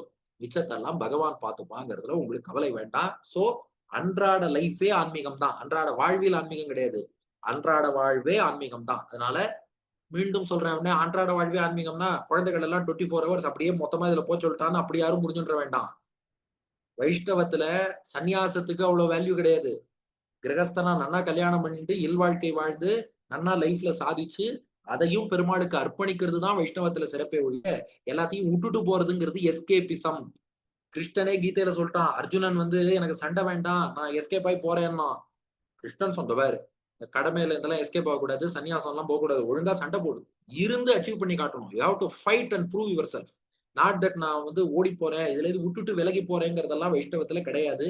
அதனால நன்னா எல்லாருக்கும் க்ஷேமமான வாழ்வு ராமானுஜருடைய அனுகிரகத்தால குழந்தைகளுக்கு எல்லாம் பொருந்திய தேசும் பொறையும் திரளும் புகழும் நல்ல திருந்திய ஞானமும் செல்வமும் சேரும் செருகலியால் வருந்திய ஞானத்தை வன்மையினால் வந்தெடுத்தளித்த அருந்தவன் எங்கள் ராமானுசனை அடைபவர்க்கேன்னு குழந்தைகளுக்கு சொல்லிட்டு இப்ப 4வது கேள்விக்கு இப்ப பேரண்ட்ஸ் எல்லாம் ஜாயின் பண்ணியிருப்பான்னு நினைக்கிறேன். இந்த 4th கொஸ்டின் ரொம்ப முக்கியம். What is the role of parents? இதுல பேரண்ட்ஸ் என்னென்ன பண்ணணும் அப்படின்னா, இதுக்கு முக்கியமாக ஒரு 4 விஷயம் மட்டும் சொல்றேன். Point number 1, interact more with children. இன்னைக்கு ஒரு முக்கியமான விஷயம், இந்த பேரண்ட்ஸுக்கும் குழந்தைகளுக்கும் இன்டராக்ஷன்ங்கிறது குறைஞ்சுட்டே வருது. என்னுடைய ஃப்ரெண்ட் ஒருத்தர், அவர் டெய்லி என்ன பண்ணுவாருன்னா, அவர் பொண்ணு வந்து ஃபாரின்ல படிக்கிறா. ஆனா ஒவ்வொரு நாளும் ஈவினிங் 3:30 PM டூ 4 PM அவர் பொண்ணுக்குன்னு ஒரு ஒதுக்கி இருப்பார். ஒரு பொண்ணு கால் பண்ணுவா. அன்னைக்கு காலேஜ்ல என்ன நடந்ததோ எல்லாத்தையும் அப்பாட்ட டிஸ்கஸ் பண்ணுவா. நான் ஒரு தடவ எனக்கு அவர் ரொம்ப குளோஸ் ஃப்ரெண்ட். நான் 3:30 மணிக்கு அவர பார்க்க போயிட்டேன். 1/2 மணி நேரம் உட்காருன்னு என்ன உட்கார வச்சுட்டாரு. 4 மணிக்கு தான் வந்து பார்ப்பேன்ட்டார். நான் அவர்ட்ட கேட்டேன், "என்ன சார் இது 3:30லேருந்து 4 மணி வரைக்கும் ஃபோன் பேசி என்னையும் உட்கார வச்சுட்டீங்களேன்னு." ஒரு ஒரு வார்த்தை சொன்னார். "இல்ல, என் பொண்ணுக்குன்னு குடுத்த டைம் அது. அந்த டயத்துல நான் வேற எதுவும் பண்ண மாட்டேன்னாரு." "அது ஏன் சார்?" அப்படின்னு கேட்டேன். அப்போ அவர் ஒரு விஷயம் சொன்னார். பேரண்ட்ஸ் வந்து சன்ஸ் ஆர் டாட்டர்ஸ் ஹூவர் அந்த சில்ட்ரனோட நம்ம இன்டராக்ட் பண்ணும்போது, அவ மனசுல என்ன ஃபீல் ஆனாலும் அந்த குழந்தைகள் ஓப்பனா நம்மகிட்ட சொல்லிட்டே இருப்பா. டெய்லி நாம இன்டராக்ட் பண்ண, அவ என்ன விஷயங்கிறத நம்மகிட்ட சொல்லிட்டு இருப்பா. ஒன்ஸ் ஒரு நாளா இருந்தாலும், பேரண்ட் அந்த சைல்டோட இன்டராக்ட் பண்ணாம இருந்தால், அன்னைக்கு குழந்தைக்கு மனசுல வேற ஏதாவது ஒரு ஃபீலிங் இருந்தா, அத பேரண்ட்ட சொல்ல முடியாம போனா, அவன் இன்னொருத்தர்ட்ட சொல்ல ஆரம்பிப்பான். இன்னொருத்தன் அத எப்படி டீல் பண்றாங்கிறது தெரியாது. அப்போ குழந்தை மனசுல என்ன நினைக்கிறதுங்கிறது நமக்கு பேரண்ட்ஸ்க்கு முதல்ல தெரிந்திருக்க வேண்டும். அதனால தினந்தோறும் அட்லீஸ்ட் 1/2 அன் ஹவர் பேரண்ட்ஸ்க்கும், சில்ட்ரனுக்கும் அந்த இன்டராக்ஷன். இன்னைக்கு என்ன பெரிய ப்ராப்ளம்னா, ஒன் டூ ஒன் யாருமே பேசிக்க மாட்டேங்கிறோம். இப்போ குழந்தை எங்க இருக்காங்கிறது நேர்ல கேட்டு தெரிஞ்சுக்கிறது இல்ல. WhatsApp ஸ்டேட்டஸும், Instagram ரீல்ஸும் பார்த்து தான் பேரண்ட்ஸே, "ஓ! இங்க போயிருக்கானா?" அப்படின்னு தெரிஞ்சுக்கிறாப்ல இருக்கு. அ மெயினா இந்த செல்ஃபோனால தான் எல்லா பிரச்சனையும்.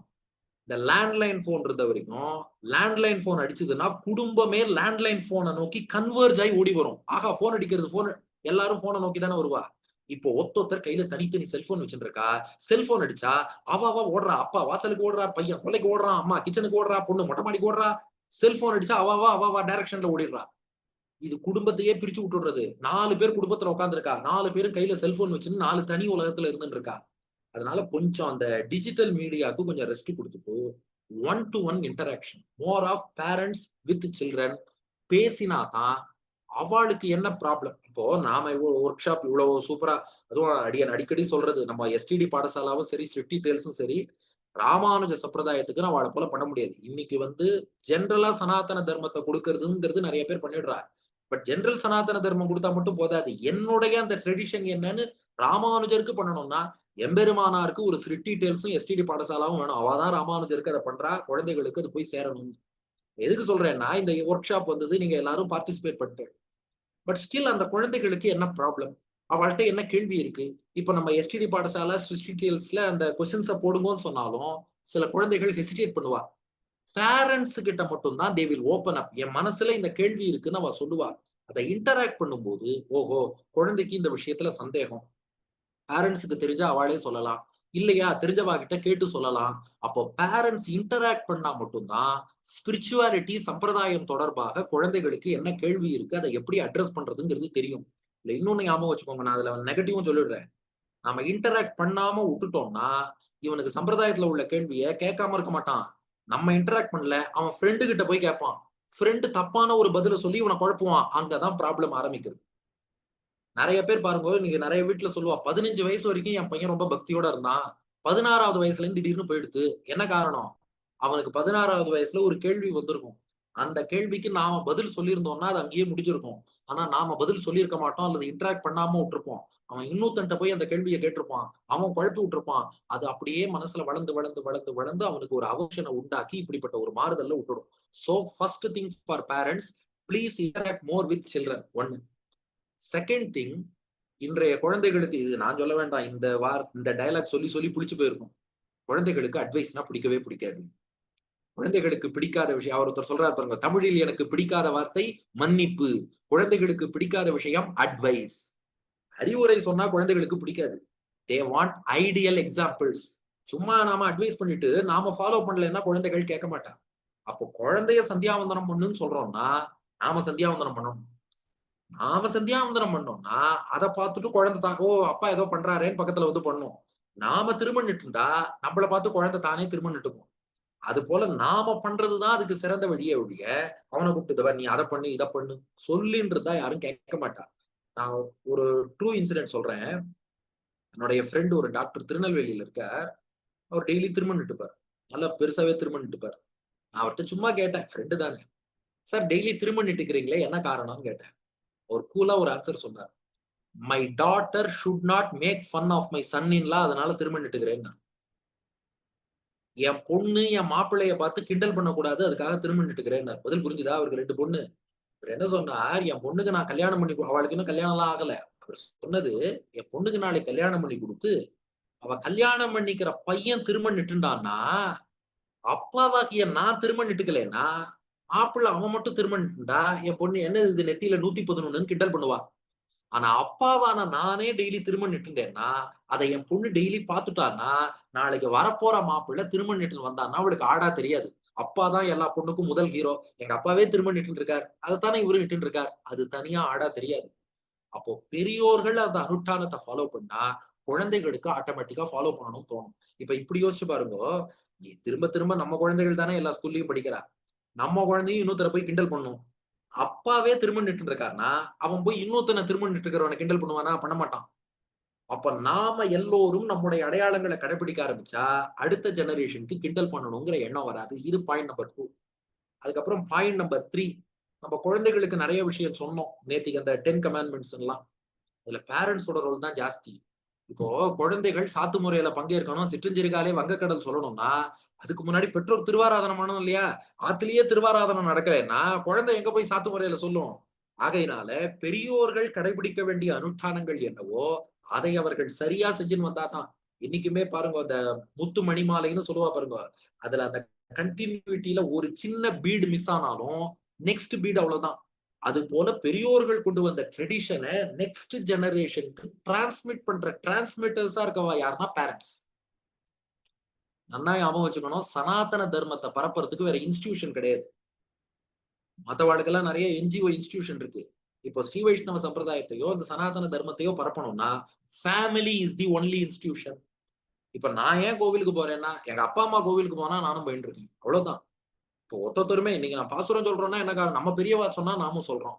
அப்ப அவ சொல்றது நின்னு போயிடுதுன்னா, சனாதன தர்மத்தை பரப்புறதுக்கு வேற இன்ஸ்டிடியூஷன்ங்கிறது கிடையாது. நமக்கு இப்படி கன்வெர்ட் பண்ணி கொண்டு வரதுக்கோ, இது பண்றதுக்கோ வேற வெளியில இன்ஸ்டிடியூஷன் கிடையாது. Family is the institution. அப்ப அந்த இன்ஸ்டிடியூஷன் கரெக்ட்டா ஃபங்ஷன் பண்ணா தான் இந்த காரியம்ங்கிறது நடக்கும். அது மட்டும் இல்ல.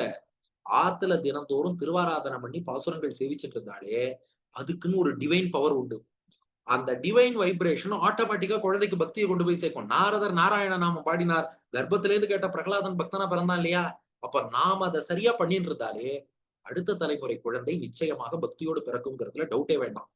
Last but not the least for parents, ஆச்சாரிய சம்பந்தத்த விட்டுடக்கூடாது. என்ன ஆகுதுன்னா, பேரண்ட்ஸ்க்கே அவ ஃபேமிலி ஆச்சாரியன் யாருன்னு தெரியாம போயிடுதுன்னா, நாளைக்கு குழந்தைகள் ஆச்சாரியனை எங்க போய் தேடுவார்? அதனால பேரண்ட்ஸ் அவசியம் ஆச்சாரியனை அடிபணிந்து பஞ்ச சம்ஸ்காரம் பெற்று, குழந்தைகளுக்கும் அந்த ஆச்சாரிய சம்பந்தம் கிடைக்கிறதை என்ஷூர் பண்ண வேண்டிய பெரிய பொறுப்பு பேரண்ட்ஸ்க்கு இருக்கு. அடியேன் ரொம்ப சின்ன பையன் சொல்றேன்னு நினைக்க வேண்டாம். ஜஸ்ட் இதெல்லாம் ஒரு போஸ்ட்மேன் மாரி கன்வே பண்றேன்னு மட்டும் எடுத்துக்கோங்க. ஏன்னா லெட்டர்ல உள்ள கருத்துக்கெல்லாம் போஸ்ட்மேன போய் திட்டக்கூடாது இல்லையா? அது போல பெரியவாளுக்கு ஏதோ நான் சொல்றேன்னு நினைச்சிட வேண்டாம். அந்த ஆச்சாரிய சம்பந்தத்த பெற்றோர்கள் மூலமா தான் ஏற்படுத்திக்க முடியும். இப்போ ஒரு குழந்தைய போய், "நீ போய் ஆச்சாரியன தேடுன்னா" அது எங்க போய் ஆச்சாரியன தேடும்?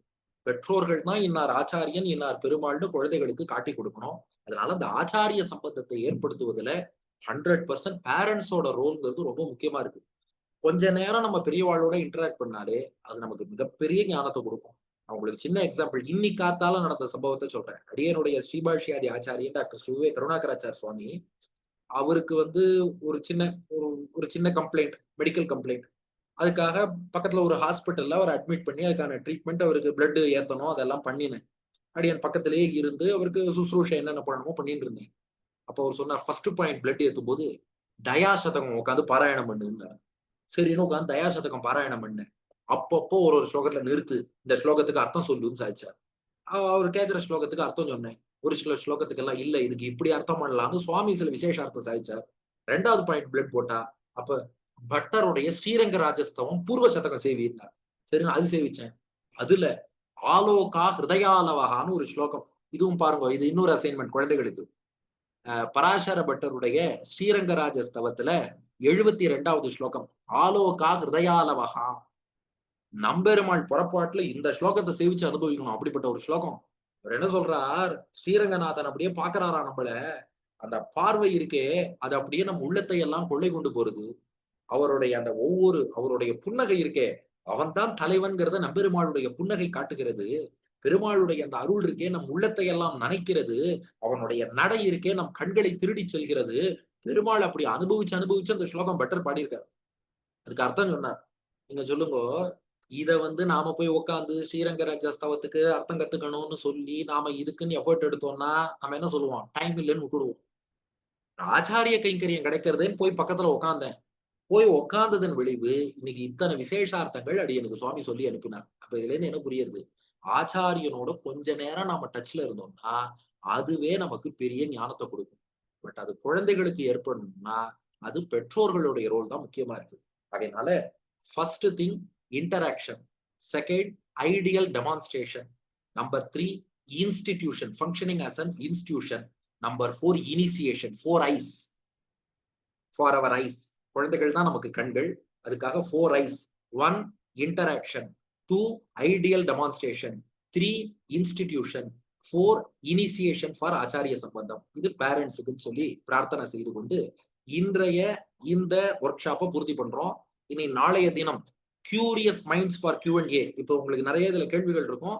அந்த எல்லா கேள்விக்கும் நீங்க எவ்வளவு கேள்வி அனுப்பினாலும் நிச்சயமா, ஏன்னா இவ்வளவு தூரம் குழந்தைகள் ஆர்வமா அட்டன் பண்ணீர்கள். இதுக்கு நாம செய்யற ஒரே ஒரு தேங்க்ஸ் என்னன்னா, நீங்க எத்தனை கேள்வி கேட்டாலும் அத்தனைக்கும் பொறுமையா பதில் சொல்றதுதான். அதனால நாளைக்கு உங்களுடைய எல்லா கேள்விகளுக்கும் பதில் வழங்கப்படும் என்று சொல்லி ஆச்சாரியன் திருவடிகளே சரணம். அடியன் ரொம்ப இன்ஸ்பிரேஷனலாகவும் மோட்டிவேஷனலாகவும் இருந்தது இன்னைக்கு. குழந்தைகள் எல்லாருக்கும் I am sure it was very impactful. If anybody has any quick questions hand rice பண்ணேன்னு ஒரு 5 நிமிஷம் அன்மியூட் பண்ணி பேசலாம் சுவாமியோட. கோத்திரம் தெரியாதவா எப்படி தெரிஞ்சுக்கிறதுன்னு சொல்லி கேட்டிருக்காரு. கோத்திரம் தெரியாத பட்சத்திலே நீங்க அதாவது உங்க பெரியவா, ஆத்து பெரியவாளோ ஆச்சாரியன்ட்டையோ கேளுங்கோ. அப்படி எதுவுமே கோத்திரம் தெரியலைன்னா அடியன் ராமானுஜதாசன்கிறத அடையாளமாச்சு. அன்மியூட் பண்ணி கேட்கணும்னு நினைக்கிறவாளும் கேட்கலாம். ஹேண்ட் ரைஸ் பண்ணுங்க, ஒத்தரியா கூப்பிடுறேன் அடியன். I did Samashranam 2 years back. While doing Archana in the temple, do I have to quote my Acharyan given name or my legal name? ஆச்சாரியர் கொடுத்த பேர் தான். எப்போ ஆச்சாரியன் கொடுத்துட்டாரோ அதுதான் உங்களுக்கான பேர்.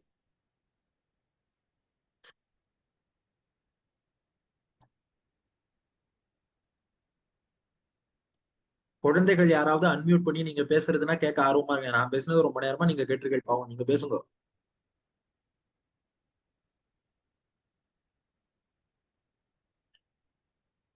Brahmins should not cross their sea borders. They lost their rights. This is true in current situations in jobs. அதாவது கடல் தாண்டாம இருக்கிறதுங்கிறது ரொம்ப வசதி. என்ன காரணம்னா, இப்ப அங்க போனோம்னா நம்முடைய அனுஷ்டானம் இதெல்லாம் கடைபிடிக்கிறது கட்டமா இருக்குங்கிறதுனால அப்படி சொல்லியிருக்கா. இப்ப இன்றைய சிச்சுவேஷன்ல உங்களுக்கு வேற வழி இல்லை, அங்க போய் தான் சம்பாதிக்கிறாப்புல இருக்குன்னா அங்க போனாலும் சம்பிரதாயத்தை விடாம இருக்கு. அவ்வளவு. அனிருத்தா ஸ்வரூப் அப்படிங்கிறவளுக்கு கேள்வி இருக்கா? இந்த புக்கு விஷயம் நிறைய சொல்லிட்டேன். ஒரே ஒரு நிமிஷம். இந்த புக்கு நான் நிறைய சொல்லிட்டேன். அந்த ஹைதராபாத்ல இருந்து ஒருத்தர் போட்டிருக்கா. அவளுக்கு இமெயில் அனுப்பினா அவ யாரும் ரிப்ளை பண்றது இல்லைன்னா அவ உபன்யாசம் வரவாளுக்கு ஃப்ரீயா கொடுக்கத்தான் அவ அந்த புக்ஸ் போட்டிருக்கா. அதனால அதுக்கு அடியன்ட்டையும் காப்பி இல்லை. அவ ஒரு 4-5 காப்பி கொடுத்தா நமக்கு தெரிஞ்ச 4 பேர்ட்ட கொடுத்துட்டேன். அதனால இதுக்கு தயவு செஞ்சு நீங்க ஸ்ரீராம நவமி கல்ச்சுரல் ஃபெஸ்டிவல் ஹைதராபாத் தான் கேட்கணும். அடியன் வேற எதுவும் பப்ளிஷிங் இருந்தா நான் சொல்றேன். Aniruddha, you may ask your question now. Okay, so Aryan, so in school, my classmates they always call me annoying and stuff, and so how do I fix that? Because every single time I go to school, they just say that they call me annoying, and even my teacher, my teacher also does not treat me very nicely. She also agreed that I'm annoying. Even a lot of the teachers call me annoying. So how do I solve that? Because everyone... What do they call you? How do they call you? Annoying. Annoying சொல்றாளாம். Annoying அப்படின்னு. Are your teachers calling you annoying? My My teacher is yes. My teachers, yes, and my students as well. A lot. My students always think I'm annoying, and my teacher also. Okay, one. If your teacher says so, please don't think otherwise about your teacher. Your teacher wants you to improve further in your life. So this is one form of negative reinforcement. If she continuously calls you annoying like that, at least after that you may change and be better. In that case, your teacher might have called so. But if your friends or classmates are referring to you as annoying, again, I will give you a 3-point formula. One, don't show that you are irritated by that word. If you show that you get irritated whenever they say annoying, you get irritated, they will call you more. Just ignore. Point number one. Point number two, just introspect whether you are doing something like that. If it is so, try to correct. If you are not doing anything like that, again, just ignore. Number three, score good marks, achieve a lot, earn good name. Obviously, all those people who called you as annoying, they will surrender to you. Don't worry. Thank you. Thank you. Sankalp Ashwin. There are many forms of one Bhagavan which are which Not- attached to உங்களுக்கு எந்த பெருமாள் பிடிச்சிருக்கோ, whichever form of Bhagavan you like, whether it may be Ranganatha or Kalladakar or Sri Venkatachalapati, whatever it is, Varadaraja, whichever form you like. Can Samastrayanam be done for a girl before marriage? Usually it is done after wedding. There are some exceptional cases. Of course, usually it is done following marriage. So just follow the tradition of your Acharya Tirumaligai in this regard. How to come out from diversion and focus on bhakti. The best way is remembering the glories of God. Often, just think of the glories of God. Smaranam, Shravanam, listen to the glories of God. Kirtanam, chant the names. These three things. Listening more, chanting more, and also thinking about God more. They will help. Is milk non-veg? Non-veg means what I went is I already clarified that in the beginning itself. Non-vegetarian means anything which is from non-vegetable source is called non-veg. What is the meaning of non-veg? It is not from vegetable source. Yes, milk is from animal source. That's why we said, but it is sattvic. How to interact with peers if they use bad language? Bad language means please avoid them, because you will also get their language only. Please avoid the peer groups who are using bad language. Please don't interact with them. Because how do we know that what God would know which makes him happy? God is very, very intelligent. He has given you all Shastras, what all you can do, what all you should not do, do's, don'ts, yes, no, everything he has given very well. So, you can follow those Shastras, but the additional question is I prefer to give him thanks every day. Isn't that a form of devotion? Definitely, you can interact with God as a friend. That's also one form of devotion. How can we overcome the problem of no friends at school? Okay, if you go in search of friends, you are not unable to find friends, then you start achieving, you start attracting people, friends will come towards you. For that, you should excel in some field. You should be entertaining. Just listening to you for some moments or interacting with you for a few minutes should make them happy. Then they will automatically come to you. Is honey sattvic? Yes, it is sattvic. Eat rice only 3 times a day, no tiffin. May I know the reason? There is no specific reason in Shastras that you should eat only rice and not a tiffin, not like that. You can eat idli, dosa, upma, pongal, and many, many more dishes, which are all sattvic again. So you can take, because only curd rice means it will be very difficult for the child. It will be boring. I do not know many shlokas. I find it difficult to pronounce the words. Would simple shlokas also do for Kirtanam? Definitely. Definitely, simple shlokas are enough. Just chanting Krishna Rama Govinda is also Kirtanam only. English translation of complex Tamil words. Okay, we'll try. A boy is bullying me. How can I overcome? You bully him again. Is it appropriate to perform Trivaradhanam if I'm a student and undergone Panchasamskaram? Definitely 100%. If you are interested, please do Trivaradhanam. I can't do Parishechanam in school during lunch. Is that okay? Practically, you cannot do. Okay, I can understand. Just offer it mentally to Bhagavan. Say Govinda, Govinda, offer it to Krishna and partake it as Krishna Prasad.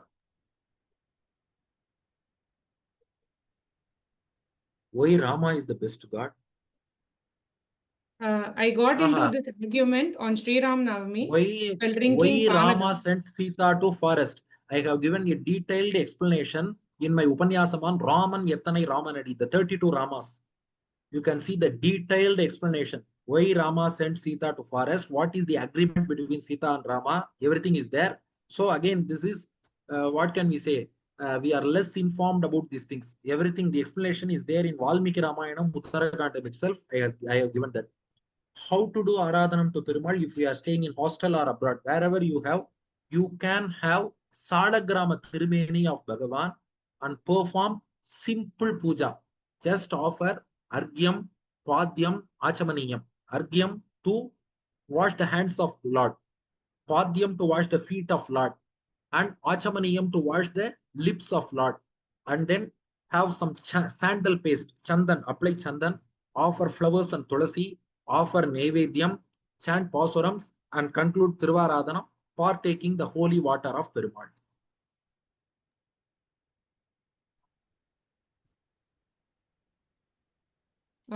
அடியன் 2-3 குழந்தைகள் நேர கேள்வி கேட்கணும்னு வா கேட்கட்டும் விரும்புறேன்.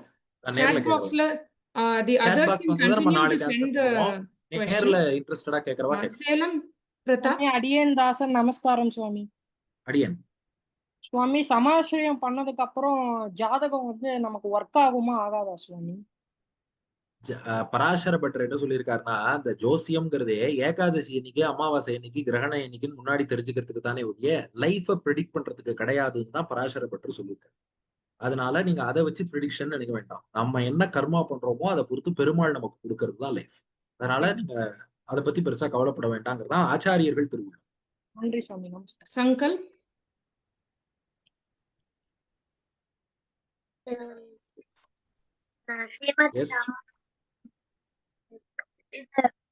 அந்த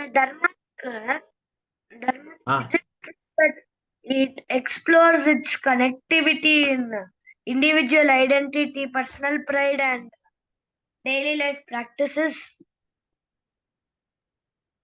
What? the first part of your question was not clear, Sankar. Yes. Can you repeat it? It's not clear. I've put it in the chat box also, my question. Okay. Does Dharma have the ability to explore the connectivity of individual identity, personal pride, and daily life practices? If yes, then what path would help us achieve all those 3 things I mentioned? Yes, our Sanatana Dharma, our Ramanuja tradition has the ability to explore individual identity. Because once நீங்க ராமானுஜ சம்பிரதாயம் வந்துட்டாலே, what do we say? Adiyan Ramanuja Dasan. That Atma Surupam, you are a Jivatma, that's your identity. Personal pride. What is there to pride?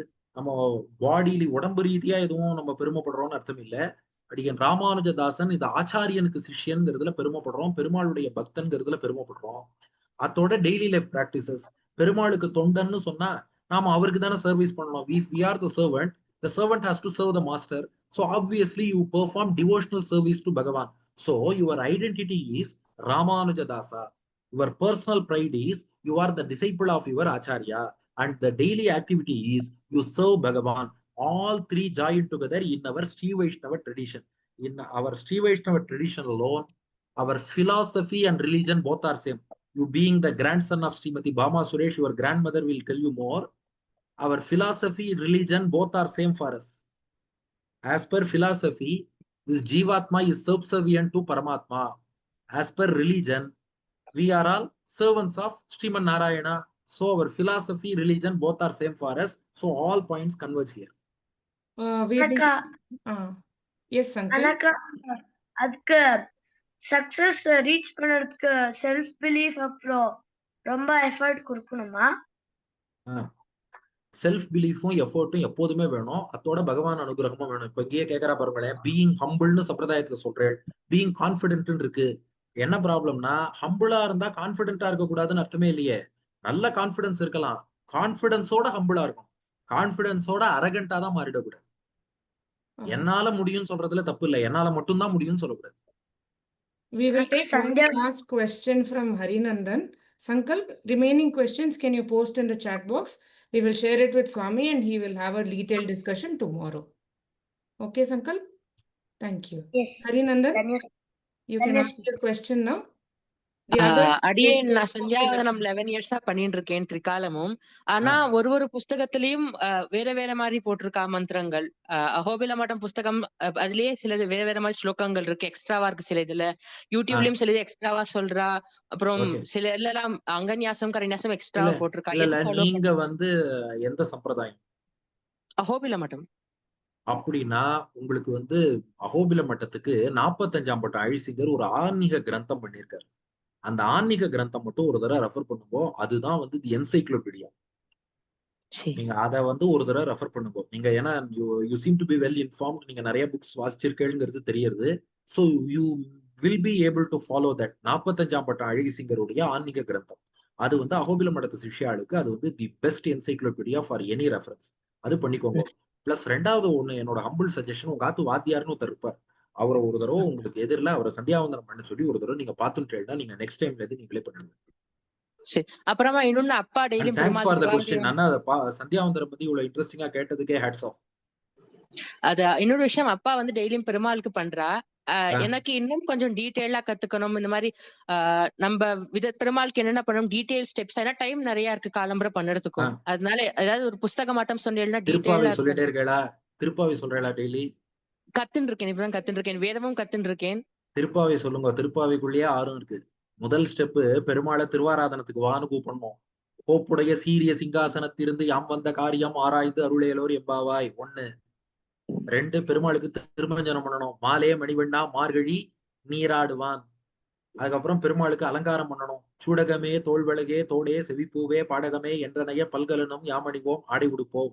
அதுக்கப்புறம் பெருமாளுக்கு 4வது பிரசாதம் சமர்ப்பிக்கணும். பால் சோறு மூட நெய் பெய்து முழங்கை வழிவார குடியிருந்து குளிர்ந்து. அதுக்கப்புறம் பெருமாள்கிட்ட பிரார்த்தனை பண்ணணும். எற்றைக்கும் 7 பிறவிக்கும் முந்தனோடு உற்றோமை ஆகும். ஃபைனலா மாதவா மாதவான்னு பெருமாளை பள்ளிக்கொள்ள சொல்லணும். வங்கக்கடல் கடைந்த மாதவனை கேசவனை. அவ்வளவுதான் திருவாராதனம். ஆண்டாள் சொல்லாததே கிடையாது. Thank you so much. It's wonderful that everybody is opening up with their questions now. We will keep this chat box open for another 5 to 10 minutes. But the session for today is concluded. Swami, ரொம்ப தன்யர்களானோம். நாளைக்கு நாங்கள் இந்த கொஸ்டின்ஸ்லாம் உங்களுக்கு முன்னாடியே forward பண்ணிடுறோம். நாளைக்கு இன்னும் கூட சுவாமியோட இன்ட்ராக்ட் பண்ணலாம் எல்லாரும். முக்கியமான ஒரே ஒரு விஷயம், I would like to remind everybody, this session is for teenagers. அவளுக்கு தகுந்த கேள்வி, ஏஜ் அப்ராப்ரியேட் கொஸ்டின்ஸ் அண்ட் அவளுக்கு ரெலவெண்டான கொஸ்டின்ஸ் தான் we will be taking in this session. Kindly do not deviate into more advanced concepts and advanced topics. அது மட்டும் எல்லாரும் ஞாபகம் வச்சுக்கணும்னு பிரார்த்திச்சுக்கிறேன். இதோட சுவாமி நம்ம இந்த செஷனை முடிச்சுக்கலாம். ஸ்ரீமதே ராமானுஜாய நமः. அடியன் ராதா ராமானுஜதாஸ்.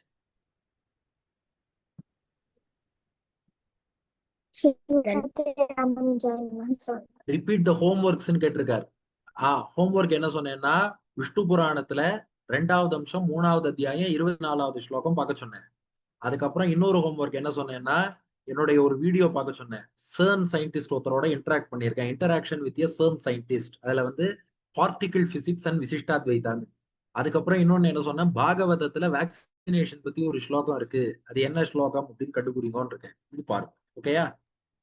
4வது ஸ்ரீரங்கஸ்தவம். ஸ்ரீரங்கராஜஸ்தவம் ஆலோகா ஹிருதயாலவா அந்த ஸ்லோகம்.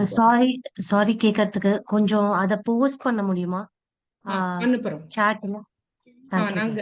அது ஹோம்வொர்க்காக தான் கொடுத்துருக்கோம். அதை சாட்ல போஸ்ட் பண்ண அப்படியே உங்களை கண்டுபிடிக்கிறதுக்காக தான் கொடுத்துருக்கோம். அவளுக்கு நோட் பண்ணிக்க முடியலையா அந்த கேள்விகளை? ஓகே சாரி இமெயில்ல அனுப்புறோம். சரியா? Thank you. ஓகே. தன்யோஸ்மி அடியன் தாஸ். சுவாமி ஸ்ரீமதே ராமானுஜாய.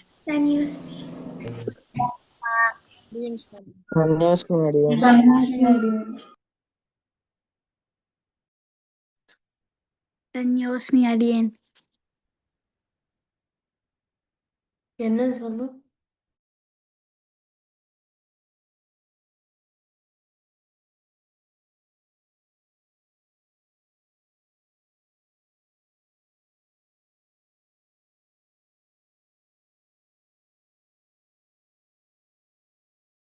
நன்றி அடியே.